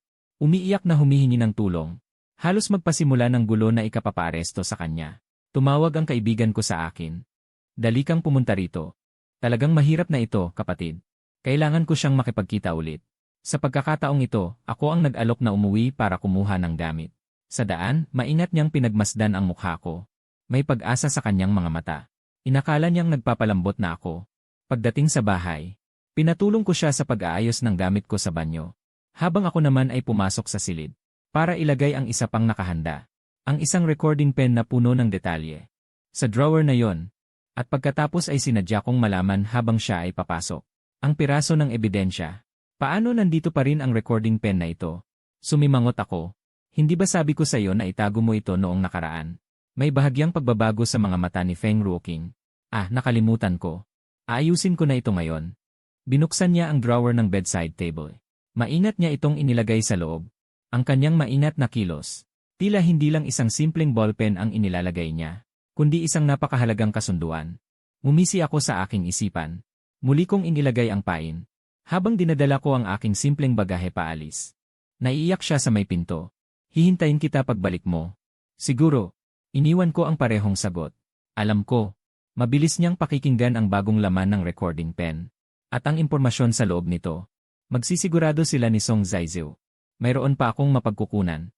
Upang patatagin ang kanilang desisyon na hindi maghiwalay. Ang diskarte na unti-unting habulin. Ang gusto ko ay huwag silang bumitaw.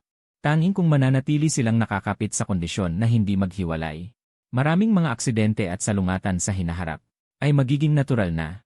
3 araw matapos akong lumipat. Nakipagkita ako sa kaibigan ko para sa afternoon tea. Pagkaupo ko pa lang, tumunog ang telepono ko. Si Feng Ruoqing pala. Hindi ko sinagot. Mabilis na dumating ang text message. Nagkasakit ako. Maaari ka bang umuwi para tingnan ako? Nakatingin ako sa screen. Biglang naalala ko pagkatapos ng aksidente 4 na taon na ang nakalilipas. Nakahiga sa ospital. Ang aking buong buto ay parang nabali. Ang bawat sugat ay parang nasusunog. Siya rin ang kasama ko noon na nagtatanong tungkol sa aking kalagayan. Nakakainis talaga. Inilagay ko ang telepono sa silent mode. Ang screen ay nakalapag sa mesa. Sa wakas ay tahimik na ang mundo. Ngunit minamaliit ko ang pagpupumilit ni Feng Ruoqing. Hindi niya ako mahanap. At direkta siyang nagtungo sa kumpanya.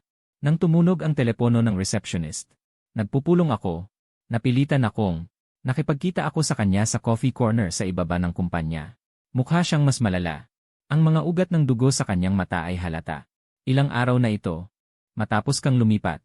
Si Zaiziu ay isang araw lang na tumira sa bahay bago umalis. Babalik ka na ba? Magkasama tayong mamumuhay ng maayos. Inabot niya ang kamay para hawakan ako. Umiwas ako. Sa sandaling ito, isang espesyal na ringtone ang narinig mula sa kanyang bag. Eksklusibo itong ringtone ni Song Zaiziu. Narinig ko na dati siyang nagbanggit nito. Namutla siya. Ayaw niyang sagutin. Ngunit paulit-ulit na tumutunog ang telepono. Sa ilalim ng aking malamig na tingin, pinilit niyang sagutin. May tumatagas na tunog sa telepono. Narinig ang garalgal at balisang tinig ni Song Zaiziu. Ruoqing, masakit na masakit ang sikmura ko. Baka bumalik na naman ang dati kong karamdaman. Pwede ka bang pumunta? Gusto kong kainin yung kalabasa na sopas sa may kanlurang bahagi ng lungsod. Tinakpan ni Feng Ruoqing ang telepono. Tumingin sa akin ng nahihiya at hindi alam ang gagawin. Si Zaiziu siya. Hindi siya komportable. Sige na. Pinutol ko siya. Kalmado ang tinig. Huli na ang pagpunta mo. Baka talagang mamatay na siya sa sakit. Pero, sa wakas nakita na kita. Sige na bilisan mo na. Lumingon ako. Hindi na siya tiningnan. Tumulog muli ang telepono ni Song Zaiziu. Parang pangulila sa buhay. Naggitngit si Feng Ruoqing. Nag-iwan ng sinabi kong babalik ako agad. Mag-uusap tayo ng maayos sa ibang oras. At nagmamadali siyang umalis. Pinanood ko ang likod niya hanggang sa mawala sa elevator. Naisip ko lang na napakatawa. At napakalungkot din. Sa puso niya, isang mangkok na kalabasa na sopas ni Song Zaiziu. Mas mahalaga pa kaysa sa usapan tungkol sa pagbabalik ng aming kasal. O sabihin pa, si Song Zaiziu mismo. Mas mahalaga pa kaysa sa aming kasal. Kung ganoon na, bakit pa kailangang umarte? Ilang araw ang lumipas sa pagtitipon ng mga kaibigan. Nalate ako dahil sa trapiko. Itinulak ko ang pinto ng pribadong silid. Nang makita ko ang 2 tao na nakaupo sa loob, tumigil ang mga paa ko. Si Feng Ruoqing at Song Zaiziu. Mas nakakatawa pa. Ang casual na suit na suot ni Song Zaiziu, mula sa disenyo hanggang sa kulay, ay parehong-pareho sa suot ko. Kahit ang mga cufflink ay nasa reserbang jacket ko na naiwan sa bahay. Suot niya ang gamit ko. Pinili pa ni Feng Ruoqing mismo. Siya rin ang nagbigay. Leons, napaka-importante niya naman. Pinaghintay mo ang ganito karaming tao.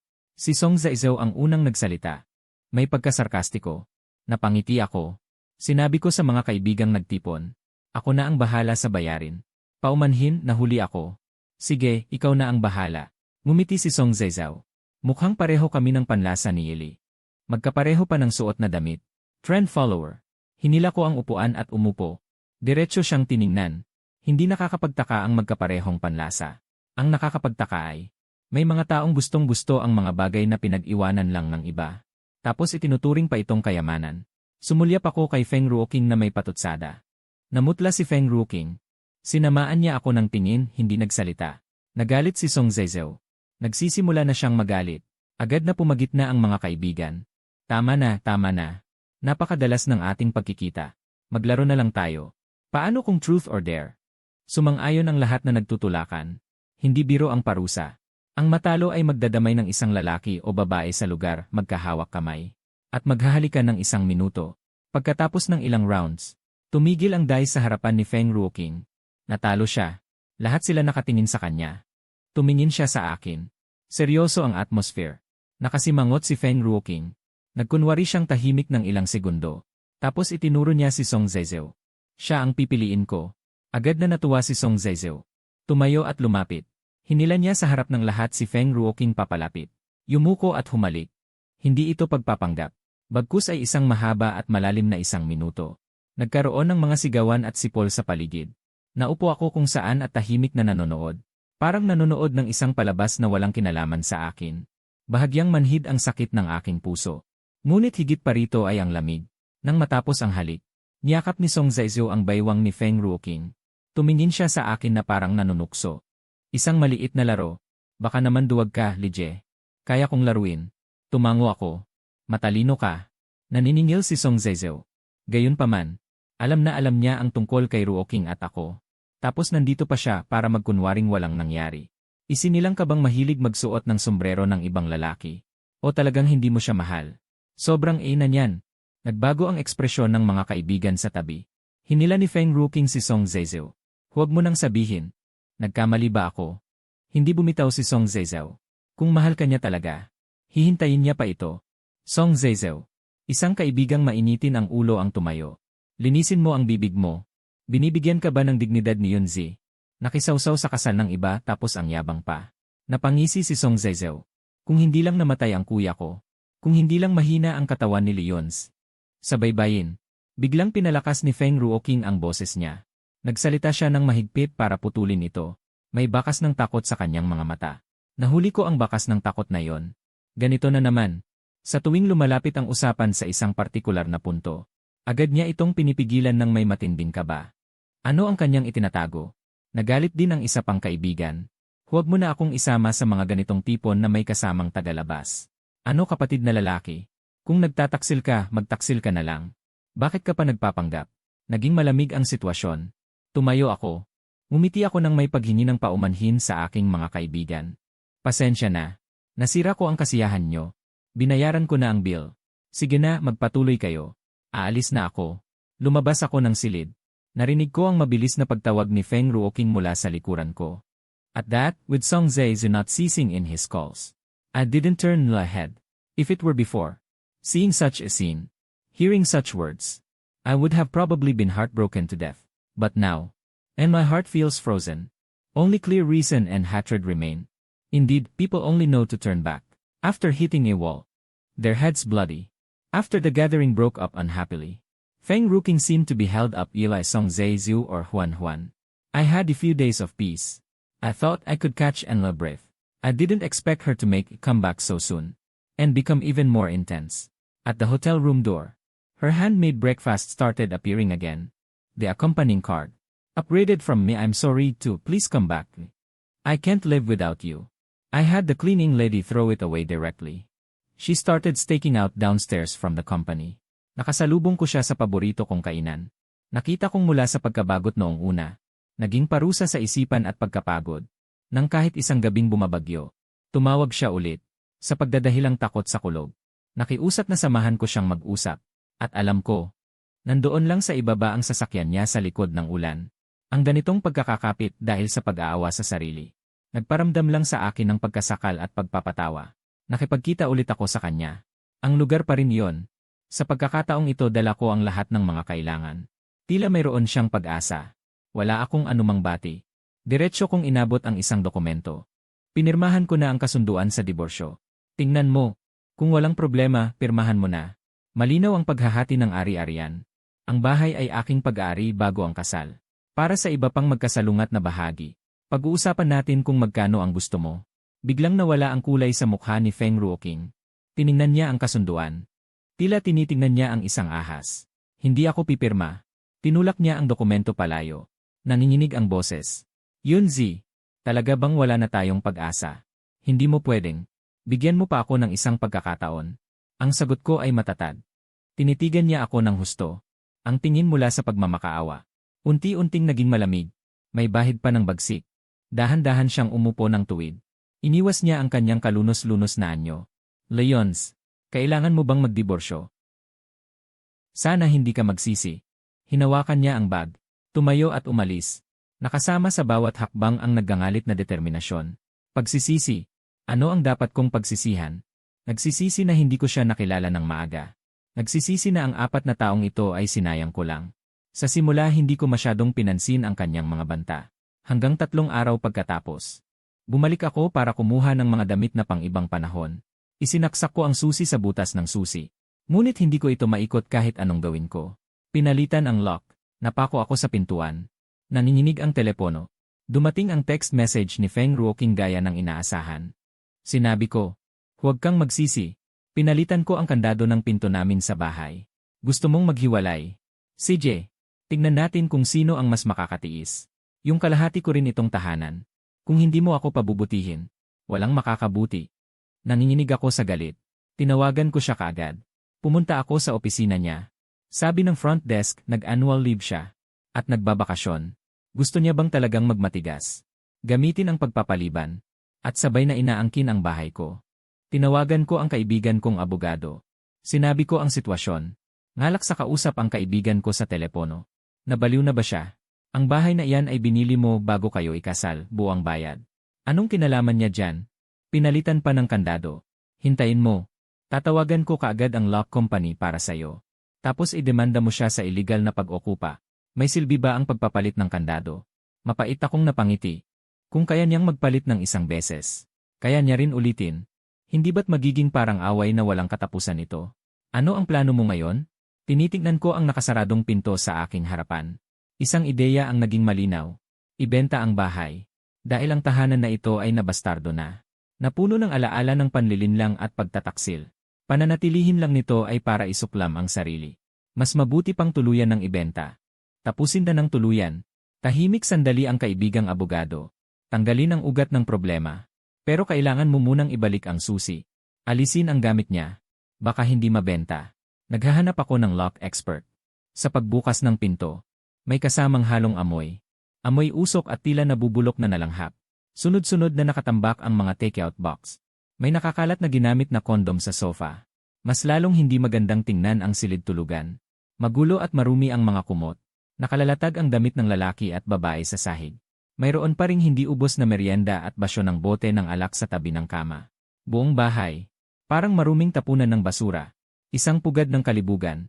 Nariyan ang mga bakas ni Song Zaijiu kahit saan. Ito pala ang ibig sabihin ni Feng Ruoqing na hindi niya ako pabubutihin.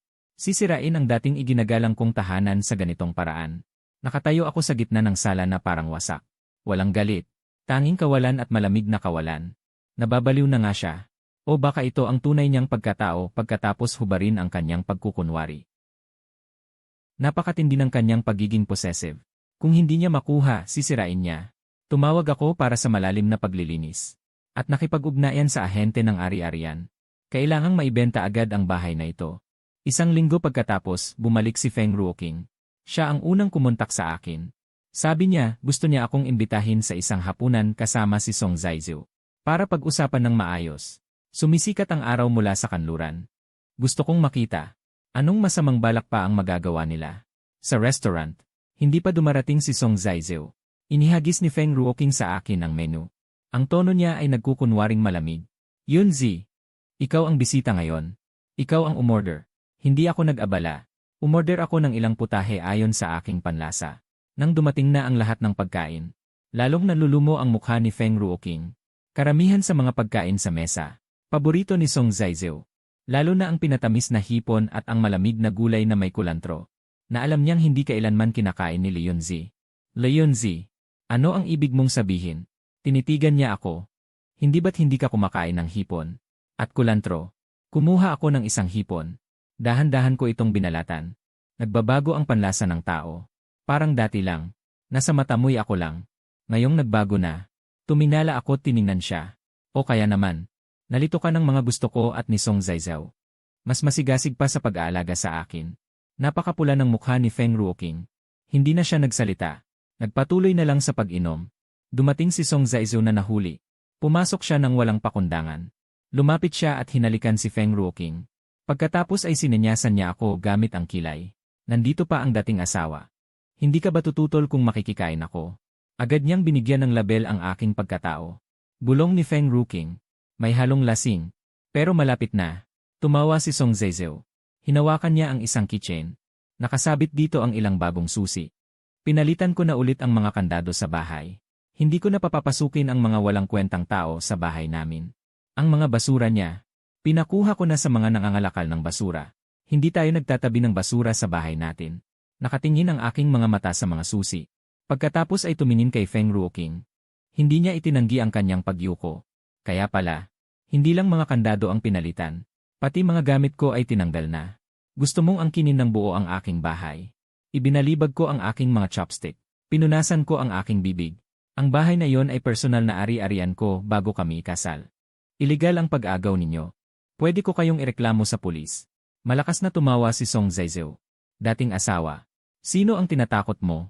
Kayo pa rin ang legal na mag-asawa. Ang bahay na iyon ay pag-aari ninyong mag-asawa. May karapatan si Ruoqing na tumira doon.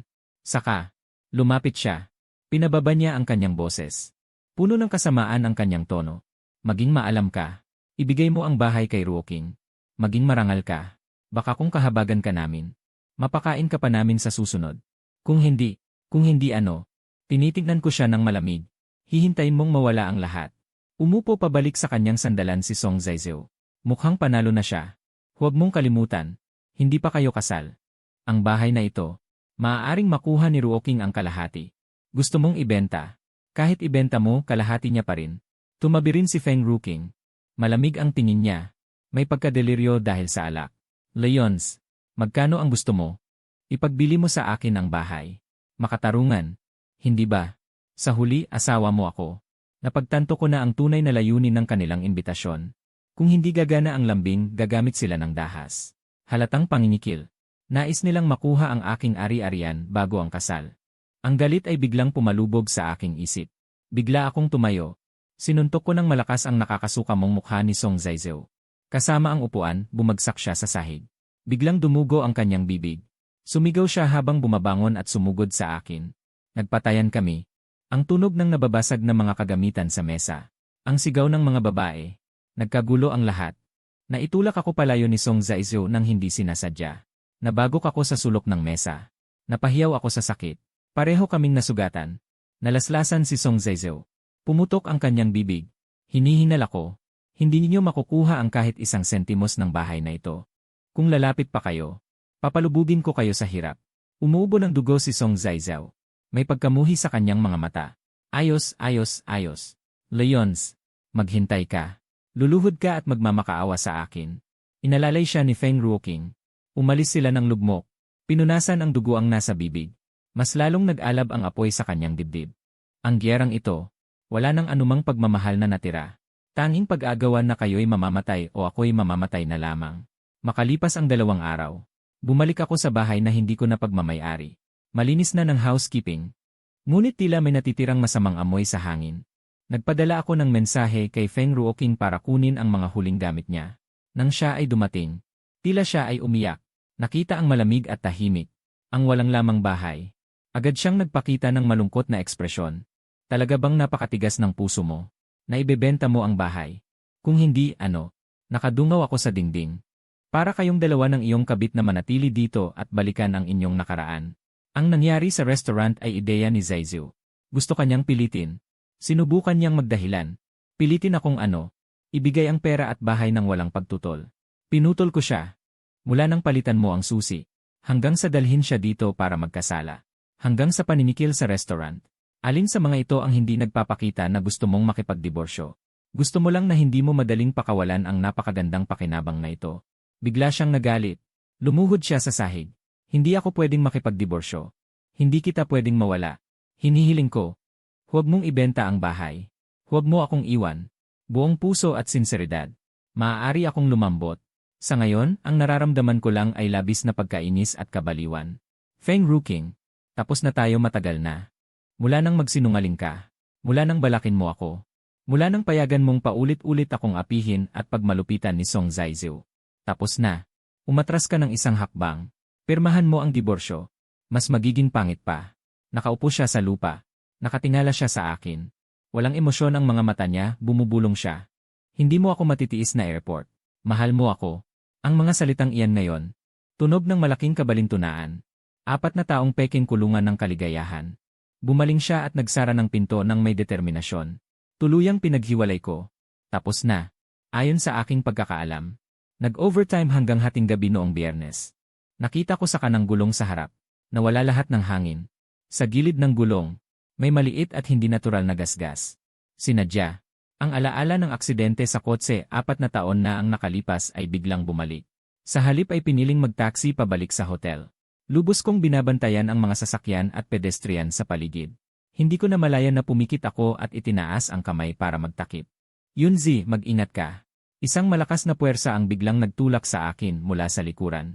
Nakakabinging tunog ng pagbreke. Nakakabinging tunog ng pagbangga. Ang hiyaw ng babae dahil sa sakit. Halos sabay-sabay na tumunog. Nahulog ako sa bangketa. Lumingon ako. Nakalukot ang harap ng kotse. Nakahiga si Feng Ruoking sa kanyang dugo. Hindi gumagalaw. Tila nag-adjust ng direksyon sa pagmamadali. Pagkatapos ay bigla itong bumilis at sumugod sa dilim. Tumakas. Tumakbo ako palapit. Nanginginig ang aking mga kamay, natatakot akong hawakan siya. Nabahiran ang lupa. Nakapikit ang kanyang mga mata. Nanginginig akong kinuha ang aking telepono. Tinawagan ang 120. Napasasalitang ibinunyag ang address. Ang pulang ilaw sa labas ng operating room ay umilaw. Nakakabigla. Pinigilan ko ang nagkakagulong isipan. Isinalaysay ko ang nangyari. At nasugatan si Feng Ruoking para iligtas ako. Ngunit itinago ko ang mga pagdududa tungkol sa napunit na gulong at aksidente 4 na taon na ang nakakaraan. Kaalis lang ng pulis. Sumugod si Song Zaizu sa hallway ng ospital. Pula ang kanyang mga mata.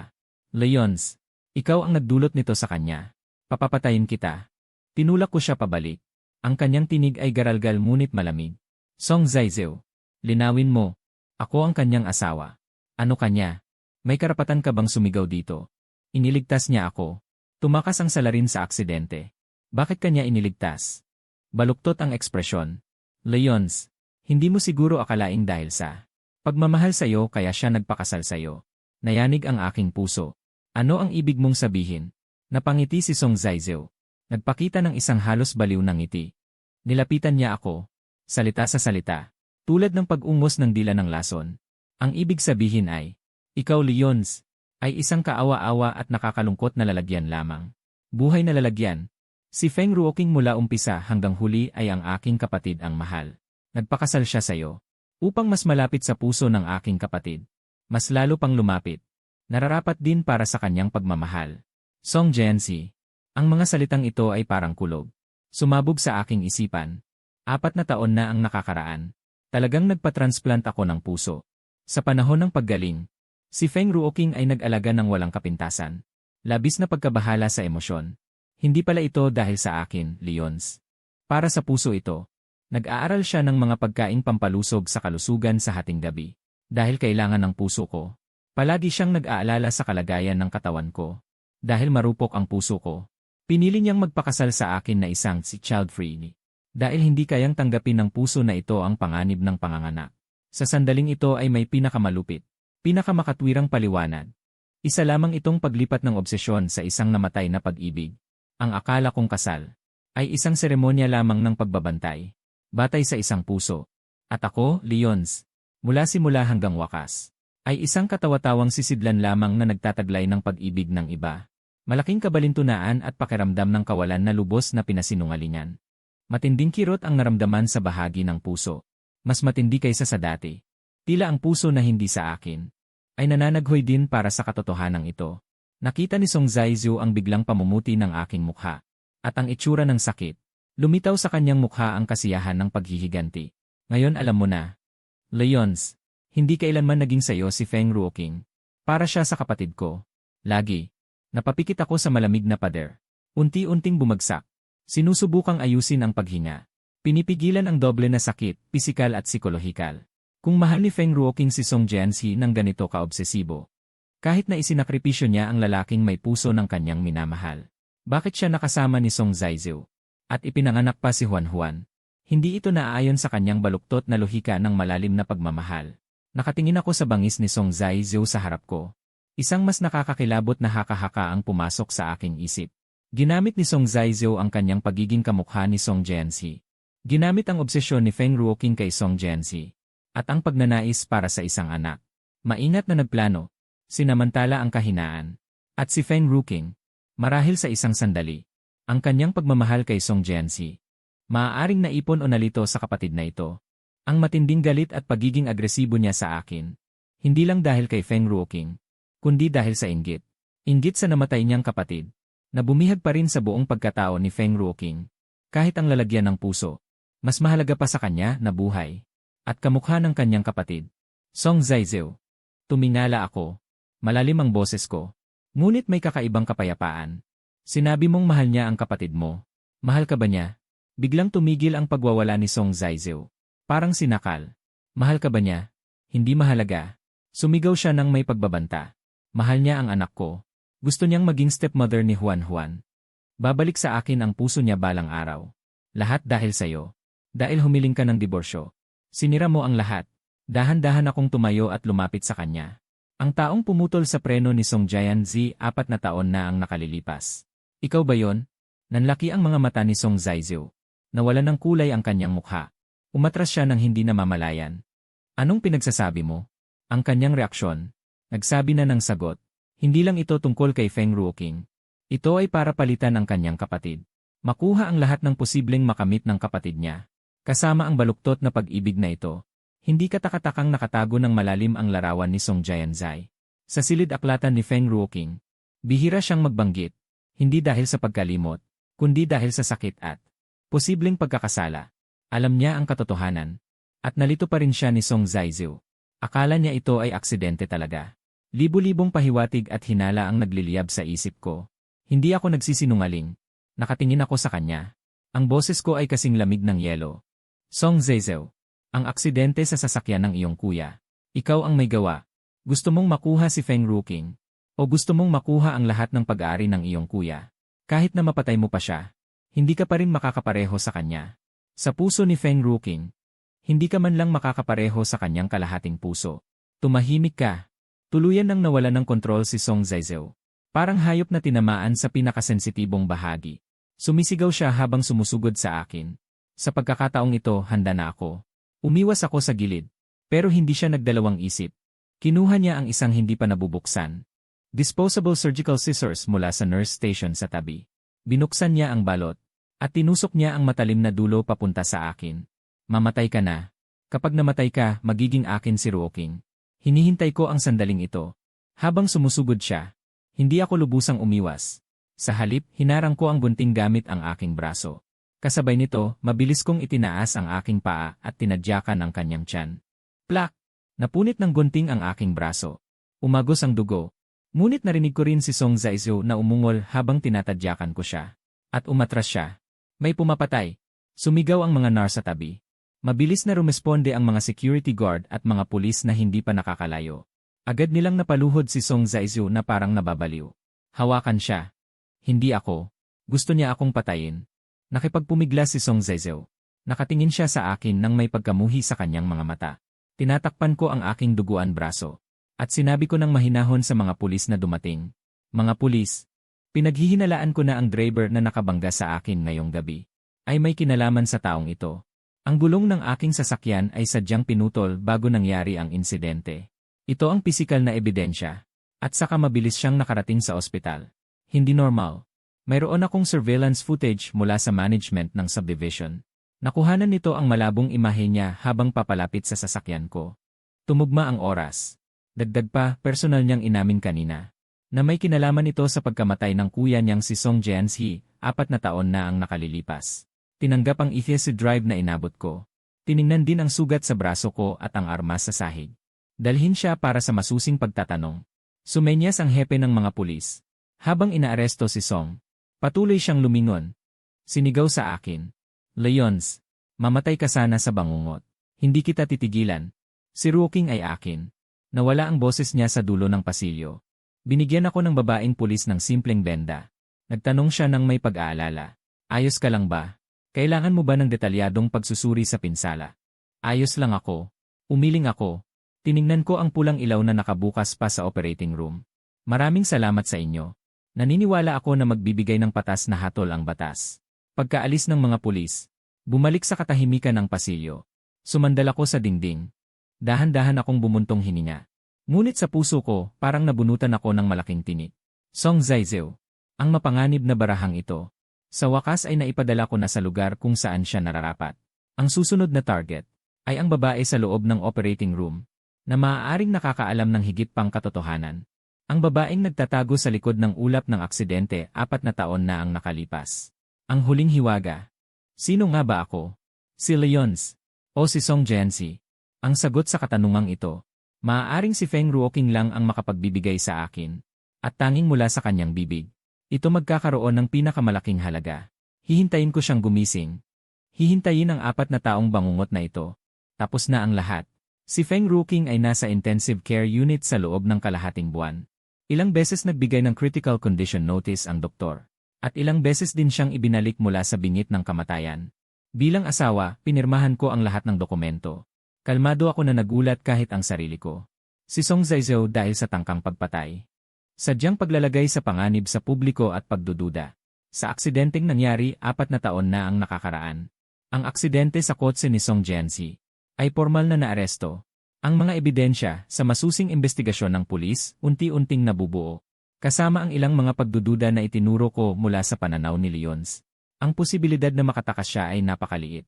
Sa kalahating buwan na ito, araw-araw akong pumupunta sa ospital. Tinitignan ko siya sandali sa likod ng salamin ng Puno siya ng mga tubo. Maputla ang kanyang mukha, tulad ng isang basag na manika. Sino ang mag-aakala na ang babaeng mukhang malapit ng mamatay ay nagtatago ng napakaraming lihim at plano sa puso? Hinaplos ko ang peklat sa aking dibdib mula sa operasyon sa puso at naramdaman ang matatag na tibok sa ilalim ng aking palad.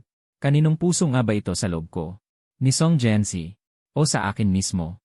Ang mga piraso ng alaala ay magulo pa rin. Naaalala ko lang na ako si Leons. Maagang namatay ang mga magulang. Mahina ang puso. Nagkaroon ako ng heart transplant 4 na taon na ang nakakaraan. Pagkatapos ay nakilala ko si Feng Ruoking na mainit akong hinahanap. Tungkol sa mas maagang pagkabata. Malabo ang mga imahe. Parang dumadaan sa frosted glass. Ngunit ang sinabi ni Song Zaizeo na lalagyan ay parang susi na pumasok sa kinakalawang na butas ng susi ng alaala. Ang ilang mga nakalimutang sulok ay nagsisimulang lumuwag. Ang ilang mga hindi pamilyar na mga imahe ay naglalabasan ng walang kontrol. Madilim na garahe. May nakaupo sa likod ng aking kotse. Nakakabinging tunog ng pagkabigo ng preno. Matinding pagbangga. Bubog na nagsisiblad. Sa matinding sakit, may sigaw ng pag-iyak sa aking tenga. Lumaban ka. Amoy ng disinfectant sa ospital. Ang monotonous na tunog ng mga kagamitan. Malabong mukha ng isang binatang lalaki. Song Zaizeo. Ang mga fragment na ito ay magulo. May matinding emosyonal na epekto. Ngunit hindi ito maaaring mabuo sa isang kumpletong larawan. Sobrang sakit ng ulo. Nag-schedule ako ng appointment sa isang psychologist at neurologist. Kailangan kong malaman ano ang mali sa aking memorya. Habang hinihintay na magising si Feng Ruoking, muli kong inayos ang lahat ng mga clue. Leons kung totoo ang sinabi ni Song Zaizeo. Leons ako ang lalagyan. Leons kung gayon na saan ang tunay na Leons. Patay na. O baka naman, mula sa simula, ang pagkakakilanlan ni Leons ay peke pala. Isang mas nakakatakot na hinala ang lumitaw. Posible kaya, ako si Song Jianxi, Ang aksidente sa kotse 4 na taon na ang nakalilipas. Malubha akong nasugatan at napinsala ang mukha. Binago ang pagkakakilanlan ko ng isang puwersa. Naimpluwensyahan ang aking memorya. Nabuhay ako bilang si Leons. At alam ni Feng Ruoqing ang lahat ng ito. Kaya pinakasalan niya ako. Pinapanatili ang pusong akala niya ay kay Song Jianxi. Walang lohika. Kung ako si Song Jianxi, mahal na mahal ako ni Feng Ruoqing. Paano siya nakipag-ugnayan kay Song Zaizu? At pumayag o posibleng nakisali pa sa pagtangka laban sa akin. Ang minahal lang niya ay ang konsepto ni Song Jianxi. Ang kanyang damdamin para sa akin ay nabaluktot at nabago na. May kasamang pag-ari at kontrol. Kahit na, habang nalilito ako sa aking pag-isip, dinala ng attending physician ang magandang balita. Nagising na si Feng Ruoqing. Matatag ang mga vital signs niya. Inilipat sa ordinaryong kwarto. Ngunit may pinsala sa utak. Kailangan ng mahabang paggaling. Maaaring magulo ang alaala sa maikling panahon. Hindi matatag ang damdamin. Pagpasok ko sa kwarto, nakatingala lang siya sa kisam. Walang laman ang kanyang mga mata. Narinig ang yapak. Dahan-dahan niyang iginala ang kanyang mga mata. Papunta sa akin. Sa sandaling iyon, may nakita akong napakakomplikadong emosyon sa kanyang mga mata. Binuksan niya ang kanyang bibig. Mahina at tuyo ang kanyang boses. Umupo ako sa silya sa tabi ng kanyang kama. Hindi lumapit. Kumusta ang pakiramdam mo? Hindi niya sinagot ang aking tanong. Nakatitig lang siya sa mukha ko. Para bang nais niyang makita ang buto sa likod ng laman. Pagkatapos ay napunta ang tingin niya sa kamay ko. Kusang loob kong sinuntok ang aking palad. Ang iyong kamay. Bulong niya. Kapag nag-isip si Jianxi, nagkukuyom din siya ng kamao. Biglang kumabog ang dibdib ko. Feng Ruoqing. Pinaluwag ko ang aking boses. Parang ginagabayan ang nawawalang bata. Sabihin mo sa akin, 4 na taon na ang nakalilipas. Paano nga ba namatay si Song Jianxi? Nanginginig ng malaki ang kanyang katawan. Naging mabilis ang kanyang paghinga. Nagbigay ng alarma ang monitor. Agad na pumasok ang nurse para tingnan. Kumindat siya sa akin. Senyales na huwag guluhin ang pasyente. Umatras ako sa bintana. Tiningnan ko ang madilim na kalangitan sa labas. Sa mga susunod na araw, pupunta ako araw-araw. Ngunit hindi na nagtanong pa. Umupo lang siya ng tahimik. Paminsan-minsan ay binibigyan niya ito ng tubig. Inaayos ang unan. Naghihintay ako. Naghihintay sa pinakamahinang sandali ng kanyang depensa sa isipan. Mabilis siyang gumaling. Kaya niyang magsalita ng simple. At unti-unting luminaw ang kanyang pag-isip. At palala ng palala ang kakaibang tingin niya sa akin. Puno ng pag-uusisa at pakikibaka. Minsan ay paglalambing. Minsan ay lamig na tumatagos sa buto. Ngayong araw, umalis na ang caregiver. Kami na lang dalawa ang naiwan sa kwarto. Mahina ang buhos ng ulan sa labas ng bintana. Nagbiyak ako ng mansanas. Hinati sa maliliit na piraso at nilagay sa plato. Inabot ko sa kanya. Hindi niya tinanggap. Bigla siyang nagsalita. Mahina ang kanyang tinig. Ngunit parang kulob. Hindi ka si Leons. Natigil ang kamay ko sa ere. Sino ka? Tinitigan niya ako. Matatalim ang kanyang mga mata parang kutsilyo. Sino ka ba talaga? Sa wakas dumating ka na. Ibaba ko ang plato. Kumuha ng tissue para punasan ang kamay. Mabagal ang kilos. Sino sa tingin mo ako? Ang iyong mga mata. Sumandal siya palapit. Sinusubukang mas makita. Kapag tumitingin ka, hindi mo namamalayang pinipikit ang kaliwang mata. Tanging si Jian Zai lang ang may ganitong ugali. At ang pagpunas mo ng kamay kanina. Pinunasan mo muna ang pagitan ng mga daliri gamit ang tissue. Ito rin ang ugali niya. Nagwawala ang puso ko. Ngunit kalmado ang aking mukha. Biglang nagalit si Feng Ruoqing. Umalalag ang kanyang dibdib. Kaya ikaw si Jian Zai. Hindi ka patay. Tama ba? Nagpa-plastic surgery ka. Pinalitan ang pagkakakilanlan. Bumalik ka para sa akin. Sumabog ang kanyang mga mata sa nakakatakot na liwanag. Halo ng matinding kagalakan at kabaliwan. Bumalik ako para sa'yo. Ngumisi ako ng malamig. Tinitigan ko ang kanyang mga mata. At nakita kong nakikipag-ugnayan ka kay Song Zaizu. Pati nais akong patayin. Gustong-gusto pa akong patayin. Hindi. Agad niyang itinanggi.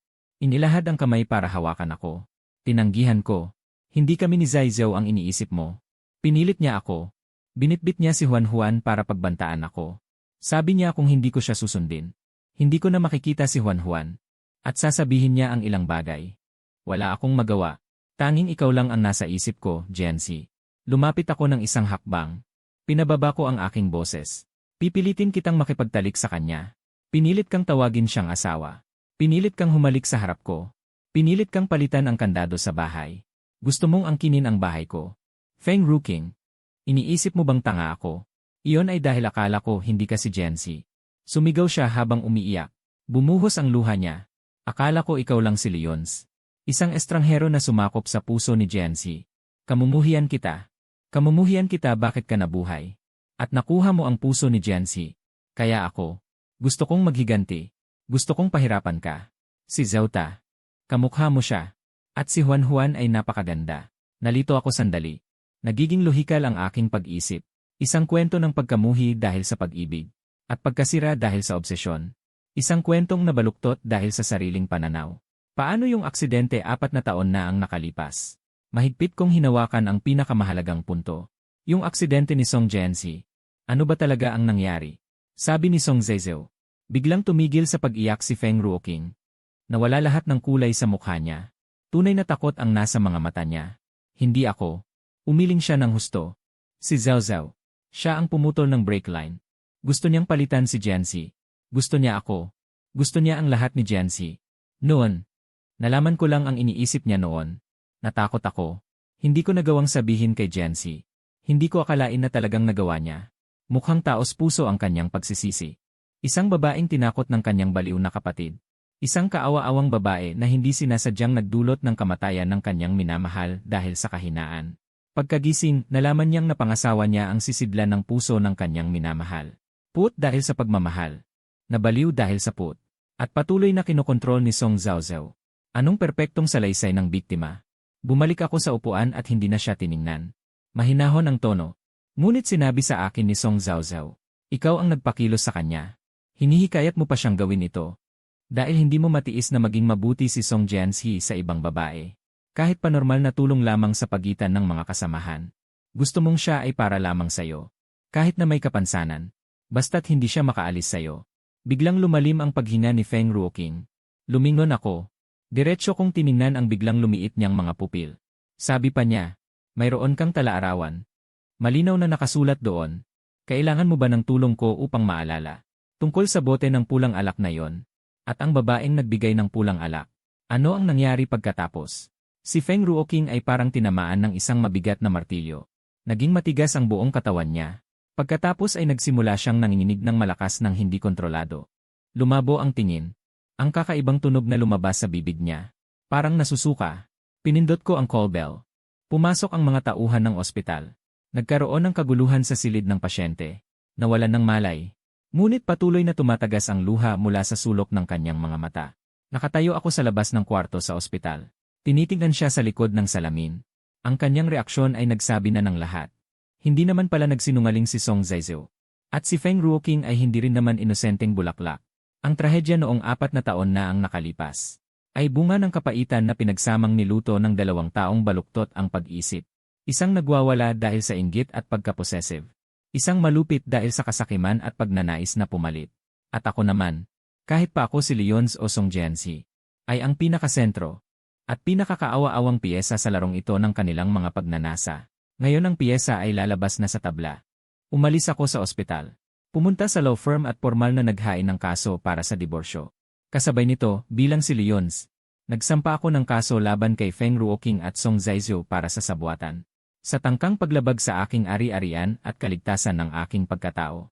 At isinumit ko ang kopya ng voice recorder, ang CAE sa gusali, ang talaan ng away sa restaurant, at ang talaan ng insidente ng pag-atake sa ospital bilang ebidensya. Nagsimula na ang proseso ng batas. Ano man ang gagawin niyang pagdadahilan paggising niya, ang kasal na ito, at ang sakit na ipinaranas nila sa akin, ay dapat mabigyan ng legal na katarungan. Pagkatapos kong gawin ang lahat ng ito, nakakuha ako ng tawag mula sa neurologist. Ginoong Lee, lumabas na ang resulta ng iyong brain lily at neuropsychological assessment. Nakakita kami ng abnormality. May oras ka ba? Para sa isang detalyadong konsultasyon. Seryoso ang mukha ng doktor. Tinuturo ang imahe ng utak sa lightboard. Ginoong Lee, tingnan mo dito. Ang gilid na bahagi ng hippocampus. At ang bahagi ng prefrontal cortex. May maliliit. Mga bakas ng lumang pinsala. Ang pinsalang ito ay napaka-espesyal. Hindi ito mukhang dahil sa aksidenteng pagkakabangga. Mas malamang na. Isang side effect ng ilang invasive treatment o intervention. Ano ang ibig sabihin niyan? Naniniwala akong tuyo ang lalamunan ko. Sa madaling salita, inayos ng doktor ang salamin niya. Maaaring nakaranas ka ng memory intervention. Halimbawa, memory suppression para sa isang partikular na trauma. O kaya naman, sa pilitang pagpasok at pagpapalit ng pagkakakilanlan. Ang pagkalito sa alaala na nabanggit mo. Mga pira-pirasong pag-flash ng mga pangyayari. Ang pagdududa sa iyong nakaraan. Lahat ito ay akma sa sitwasyong ito. Ang iyong heart transplant surgery, 4 na taon na ang nakalipas at ang tala ng malubhang car accident. Maaaring ito ang naging sanhi. O kaya naman, ito ay takip lamang. Sa pilitang pagpasok at pagpapalit ng pagkakakilanlan. Ang pangungusap na ito ay parang huling piraso ng puzzle. Na bumagay sa lugar nito na may tunog na click. Hindi ako si Leons. At hindi rin ako ang buong Song Jianxi. Ako ay isang produkto na nilikha. Gamit ang natitirang katawan ni Song Jianxi. Pinalitan ang mga alaala at pagkakakilanlan ni Leons. Upang pagtakpan ang katotohanan ng car accident 4 na taon na ang nakalipas. O upang makamit ang isang hindi kilalang layunin. Sino ang gumawa nito? Nakasama ba si Feng Ruoqing? O iba pang puwersa? Ano ang layunin? Na ako, bilang buhay na ebidensya, ay mabuhay sa bagong pagkakakilanlan. Malayo sa mga nakaraang gulo. O may mas malalim bang plano? May paraan ba upang maibalik? Narinig ko ang sarili kong boses na nakakagulat na kalmado. Mahirap. Umiling ang doktor. Ang ganitong uri ng interbensyon ay karaniwang hindi na maibabalik. Ang sapilitang pagpapasigla ay maaaring magdulot ng neurological dysfunction. O maging sanhi ng mental breakdown. Inirekomenda namin ang banayad na psychological counseling upang masanay ka sa iyong kasalukuyang buhay at pagkakakilanlan. Minsan, ang katotohanan ay hindi palaging mas mahalaga kaysa sa tahimik na buhay. Tahimik na buhay. Ngumisi ako ng bahagya. Kailan ba naging tahimik ang aking buhay? Mula sa sandaling nagising ako, namatay ako sa isang malaking kasinungalingan. Ginagamit, kinakalikot, nahulog sa kaguluhan ng paghihiganti. Ngunit ngayon alam ko na kung anong klase ako. Isang depektibong tao. Isang kasangkapan. Isang misteryo mismo. Paglabas sa ospital. Nagmaneho ako papunta sa libingan sa labas ng bayan. Ayon sa impormasyong nakuha ko kanina. Ang mga magulang ni Leons ay nakalibing dito. Tumayo ako sa harap ng magkatuwang na puntod. Ang mga pangalan at larawan sa lapida ay hindi ko kilala. Lumuhod ako at pinunasan ang alikabok sa lapida gamit ang aking mga daliri. Walang bigkis ng dugo. Walang paggalaw ng damdamin. Sino ang nakahimlay dito? Ang tunay na Leons? O ang isa pang pares na inosenteng nadamay? Mga estranghero na matagal nang nawala. Ang hangin ay dumaan sa mga puno ng sipres. Nagbigay ng tinig na parang ungol. Sino ba talaga ako? Ang sagot sa tanong na ito. Siguro hindi na mahalaga. Ang mahalaga ay si Leons ako ngayon. Isang taong may sariling kalooban. May pag-ibig at galit na hinahanap. Isang buhay na tao na nais ipaglaban ang kanyang katarungan. Si Song Zaizu ay nasa kulungan. Si Feng Ruoqing ay nasa ospital. Ang mga prosesong legal ay umuusad. Ngunit hindi pa sapat. Bumalik ako sa syudad. Nagrenta ako ng panandaliang apartment. Tuluyan kong pinutol ang lahat ng hindi kinakailangang koneksyon sa nakaraan. Binura ko ang mga lumang social media accounts. Nagpalit ako ng numero ng telepono. Pinanatili ko lamang ang mga kontak ng abogado at ilan. Mahahalagang kaibigan. Kailangan kong mawala pansamantala. Upang muling ayusin ang aking sarili. At upang mapalagay ang loob ng ilan. Sinimulan kong sistematikong mag-ehersisyo. Mahigpit kong sinusunod ang payo ng doktor para sa pagpapanatili ng puso. Kasabay nito ay tumatanggap ako ng gabay mula sa isang psikologo. Hindi para mabawi ang alaala, kundi para patatagin ang emosyon. Upang mas mahusay na makontrol ang kasalukuyan. Sa tulong ng psikologo, natuto akong harapin ang mga nagugulong piraso ng alaala. Hindi ko pinipilit na pagbukod-bukurin ang mga ito. Itinuturing ko lamang silang daloy ng impormasyon sa subconscious. Unti-unti, naging malinaw ang ilang mga eksena. Tila mayroon akong dating studio ng pagpipinta. Puno ito ng mga hindi pa tapos na oil painting. Ang hangin ay may amoy ng turpentine. Sanay akong gumamit ng kaliwang kamay sa mga detalyadong gawain. Allergic ako sa isang partikular na tatak ng pintura. Ang mga detalyeng ito, unti-unting humuhubog sa balangkas ng ibang kaluluwa. Ang balangkas ni Song Jianxi. Ngunit tumatanggi akong maging siya. Patay na si Song Jianxi. Namatay sa pagtataksil at sabuatan. Ako ang nabuhay. Isang bagong tao na may bahagi ng kanyang mga alaala at puso. Ngunit may independenteng karanasan. Mayroon akong legal na pagkakakilanlan at relasyong panlipunan ni Leons. Mayroon akong masakit na alaala ng pakikipag-ugnayan kay Feng Ruoqing sa loob ng 4 na taon. Mayroon akong galit kay Song Zaizu at Feng Ruoqing. Mayroon din akong malabong pangarap para sa hinaharap na buhay. Sapat na yon. Pagkaraan ng ilang buwan, natanggap ko ang tawag mula sa aking abogado. Ang kalusugan ni Feng Ruoqing ay halos gumaling na. Ngunit hindi maganda ang kanyang mental na kalagayan ayon sa pagtatasa. Inirekomenda siyang ipagpatuloy ang paggamot.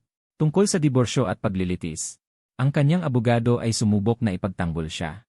Sa pamamagitan ng kanyang mental na pinsala at pagiging sapilitan, at nagpakita ng ilang tinaguriang ebidensya, upang ilipat ang pangunahing responsibilidad kay Song Zaizhou na nakakulong. Handang-handa ang aking abogado. Nagbigay ng matibay na kontra-ebidensya. Ang kaso ay nagbabago-bago. Binigyan ko ng pahintulot ang aking abogado. Natanggapin ang pag-aayos ng diborsyo.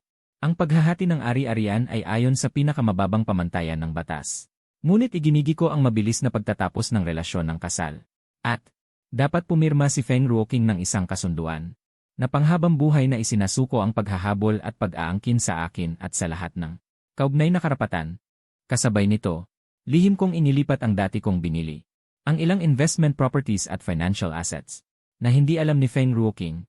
Lihim ko itong inilipat at ginawang pera. Gusto kong matiyak na kahit magkaroon ng pagbabago sa kaso sa huli, makakaalis ako ng walang sabit, at magkakaroon ng sapat na kapital upang simulan ang bagong buhay. Hindi ko na personal nakikilalanin si Feng Ruoqing. Lahat ng komunikasyon ay sa pamamagitan ng abogado. Pero alam kong pilit niya akong hinahanap. Nagsisend ng text sa lumang numero. Nagpapadala ng sulat sa lumang address. Maging sa dating kumpanya ko ay nagtatanong pa. Mukhang sigurado siyang ako si Song Jianxi. Nalulunod sa isang pagkainganyo na nawala tapos nahanap. At nawala na naman. Ang huling sulat na ipinadala niya. Malabo ang mga salita. Minsan humihingi ng tawad at nagmamakaawa. Minsan nagmumura at nagsumpa. Sa huli ay isang pilit na tanong. Bakit hindi mo ako kilalanin? Bakit ayaw mo na sa akin? Buong puso ko ang ibinigay ko sa'yo. Jianxi, tingnan mo naman ako. Ako si Ruoqing. Isinubsob ko ang sulat sa shredder. Paglalabas ng puso. Puso ni Numan ang nilalabas niya. Puso ni Song Jianxi. O puso ko bang Leons? O baka naman gusto lang niyang ilabas ang puso na ito. At hawakan sa kamay. Para masatisfy ang kanyang maling pagka-possessive. Ang kanyang pagmamahal. Ay lason na binabalot ng pulot. Isang haula na gawa sa gintong sinulid para ikulong ang ibon. Mas gugustuhin ko pang hindi ko ito nakuha. Makalipas ang 2 buwan. Sa wakas ay lumabas na ang hatol sa diborsyo. Matagumpay ang pag-aayos. Tapos na ang relasyon sa kasal. Ang paghahati ng ari-arian ay halos ayon sa aking plano. Nakuha ni Feng Ruoqing ang bahay na pinilit niyang. Ang kininda ngayon ay malaki na ang bawas sa halaga. At kaunting ipon. Nakuha ko naman ang karamihan sa mga ari-arian at kita mula sa mga investment ni Leons bago ang kasal. Sa araw ng pagpirma, hindi ako dumating. Ang abogado ang nagdala ng mga dokumentong pirmado. Habang tinitingnan ang relasyon na binura sa sertipiko ng diborsyo, nakaramdam ako ng pagod na parang pagluwag. Ang kandadong 4 na taong suot. Sa wakas ay nabasag na. Binigyan ko ng malaking bonus ang abogado. Napakagandang bonus. Salamat sa iyong profesionalismo at pagsisikap sa panahong ito. Pagkatapos ay nag-book ako ng tiket sa eroplano. Ang destinasyon ay isang maliit na bayan sa baybayin sa timog, malayo sa lugar na ito. Kailangan ko ng araw, dagat at ganap na hindi pamilyar na hangin. Upang mahugasan ang huling bakas ng nakaraang amoy ng amag sa aking katawan. Bago umalis, nag-apply ako sa bilangguan para bisitahin si Song Zaizhou. Nakasuot siya ng uniforme ng bilanggo. Nakasyab ang ulo. Napapayat ng husto. Ang kabaliwan sa kanyang mga mata ay napalitan ng manhid na kalungkutan. Nang makita ako, nagbigay siya ng mapanuksong ngiti. Leons, ano ang dapat kong itawag sa'yo? Ginoong Lee, ang huling salita. Sinabi niya ito ng napakahina. Taglay ang puot na parang lason. Umupo ako sa tapat niya. Sa pamamagitan ng makapal na salamin. Ang pangalan ay isa lamang code. Bakit ka nandito? Para pagtawanan ako. Niyuko niya ang kanyang katawan. Nagkakalkal ang mga kamay. Nagsabi na naman ba ang puta na si Feng Ruoqing ng kung ano-anong bagay sa'yo? Hindi siya nagsabi ng anuman. Tinitignan ko siya ng mahinahon. Nandito lang ako para sabihin sa'yo. Naghiwalay na kami.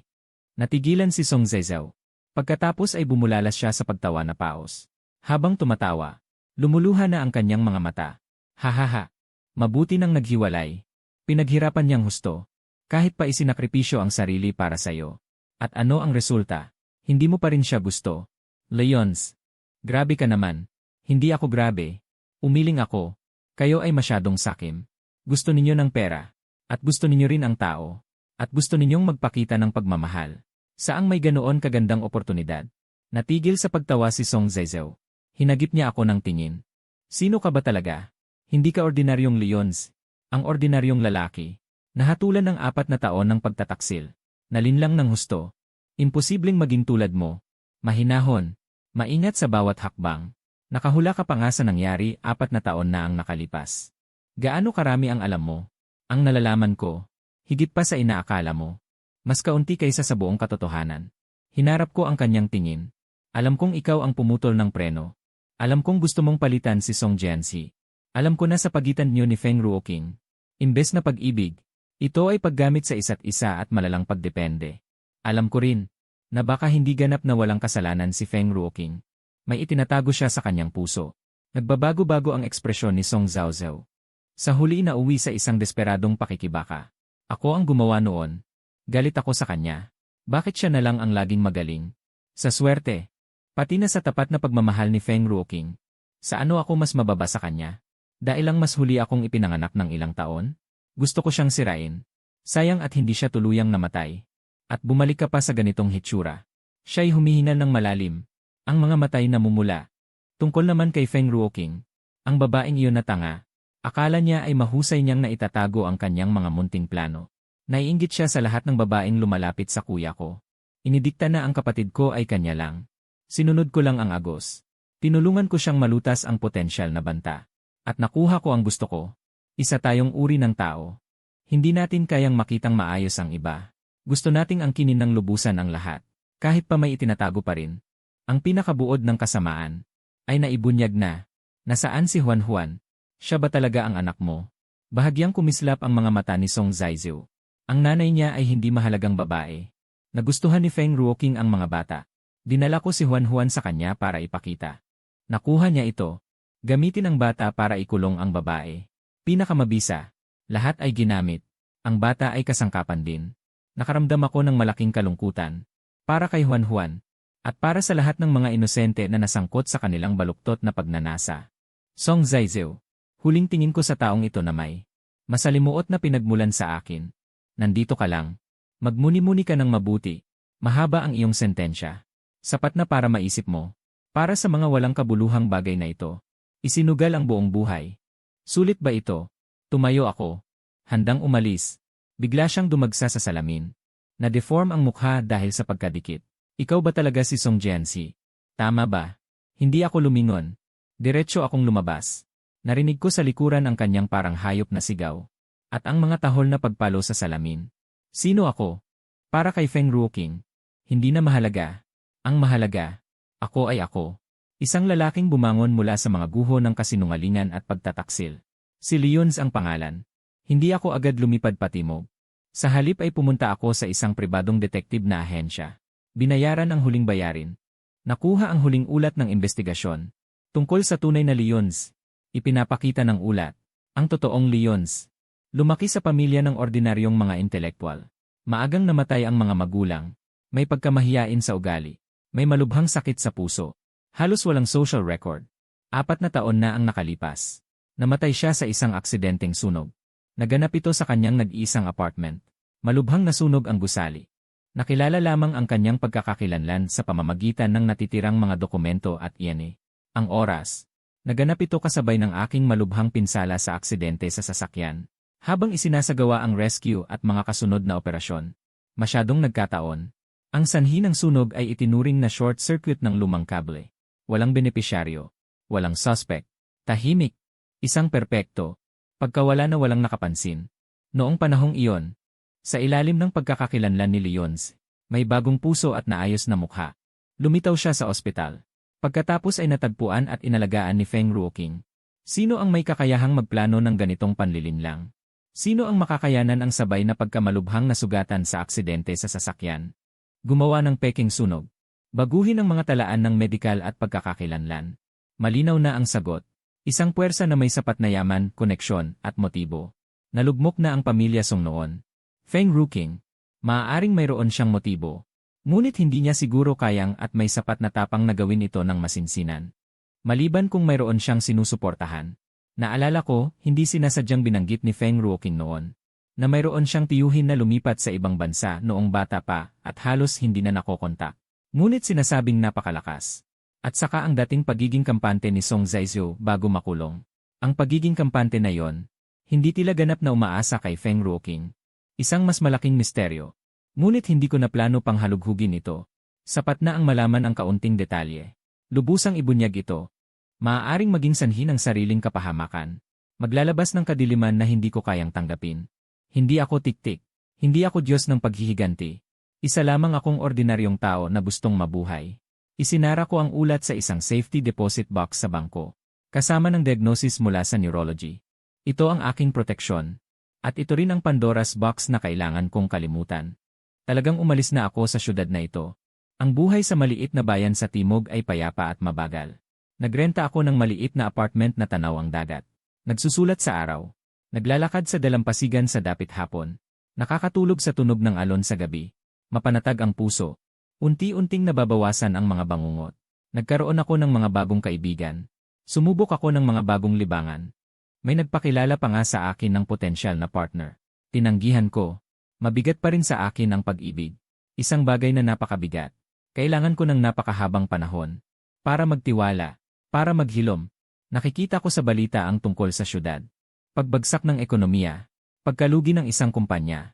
Walang kasunod tungkol kina Feng Ruoqing at Song Zaizhou. Parang mga batong lumubog sa tubig. Walang ingay. Mabuti na yon. Isang araw makalipas ang isang taon. Nirerepaso ko ang manuscript. May lumabas na push notification sa cellphone. Biglang nagkaroon ng brain hemorrhage ang babaeng bumibisita sa kulungan. Namatay kahit isinugod sa ospital. Glory ang larawan. Pero nakilala ko agad. Si Feng Ruoqing yon. Payat na payat siya. Walang laman ang mga mata. Sa likod ay ang matataas na pader ng kulungan. Buod ng balita. Ang babaeng si Feng. Habang papunta sa kulungan para dalawin si Song, isang kamag-anak na nakakulong dahil sa iba't ibang krimen kabilang ang sadya at malubhang pananakit, at pagpatay. Naapektuhan ang emosyon, at nagkaroon ng matinding away kay Song. Biglang nagkaroon ng pagdurugo sa utak. Agad na nawalan ng malay sa lugar. Hindi na naisalba matapos dalhin sa ospital. Paalala ng doktor. Kailangang manatiling kalmado ang mga pasyenteng may sakit sa puso at mga daluyan ng dugo. Kamag-anak na si Song. Song Zaizhou. Ang huli nilang pagkikita. Nag-aaway pa rin. Anong pinag-aawayan? Nagtuturuan ng responsibilidad. Inakusahan ang isa't isa na sinira ang kanilang buhay. O nagtatalo kung sino talaga ako. Hindi na mahalaga.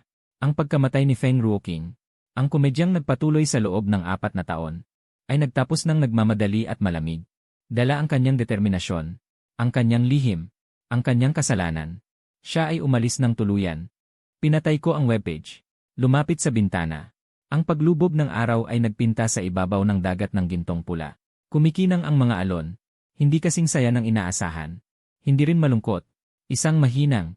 Kawalan ng kabuluhan pagkatapos mapatahimik ang lahat. Narinig ko kalaunan na naging masama ang pag-ugali ni Song Zaizhou sa kulungan. Paulit-ulit na nakikipag-away. Nadagdagan ang kanyang sentensya. Ilang taon pa ang lumipas. Sa isang gawaing panlabas na inorganisa ng kulungan. Nagkaroon ng aksidente. Nabangga ng nawalan ng kontrol na stroller. Nawalan ng isang binti. Talaga bang aksidente ito? Walang nag-usisa. Ang inosenteng batang babae. Pagkatapos makulong si Song Zaizhou, nahanap at kinuha ng kanyang tunay na ina. Umalis sa lugar na ito. Sana lumaki siya sa normal na kapaligiran. At malimutan ang mga lumang alaala. At ako naman, tumira dito. Nailathala ang aking libro. Maganda ang naging tugon. Sinubukan kong makipag-ugnayan sa mga bagong tao. Natutong mag-surf. Nagkaroon pa nga ako ng pusa. Naroon pa rin ang peklat sa dibdib ko. Paminsan-minsan, ipinapaalala sa akin ng puso ko ang presensya nito. Pero natuto akong makipagkasundo rito. Bahagi ito ng aking pagkatao. Hindi mahalaga kung kanino ito unang nanggaling. Hindi ko na iniisip kung sino ako. Ako lang ang aking sarili. Isang nakaligtas na nagtiis sa pagtataksil. At piniling tahakin ang liwanag. Si Song Jian ay namatay sa aksidente sa kotse 4 na taon na ang nakalipas. Si Leons ay namatay sa sunog 4 na taon na ang nakalipas. Ang nabuhay ay isang taong walang nakaraan. Ngunit may kinabukasan. Ang simoy ng dagat na may halong alat ay humihip sa aking mukha. Nanliit ang aking mga mata. Tumingala ako sa kung saan nagsasalubong ang langit at dagat. Walang anumang alon doon. Tanging isang malawak na,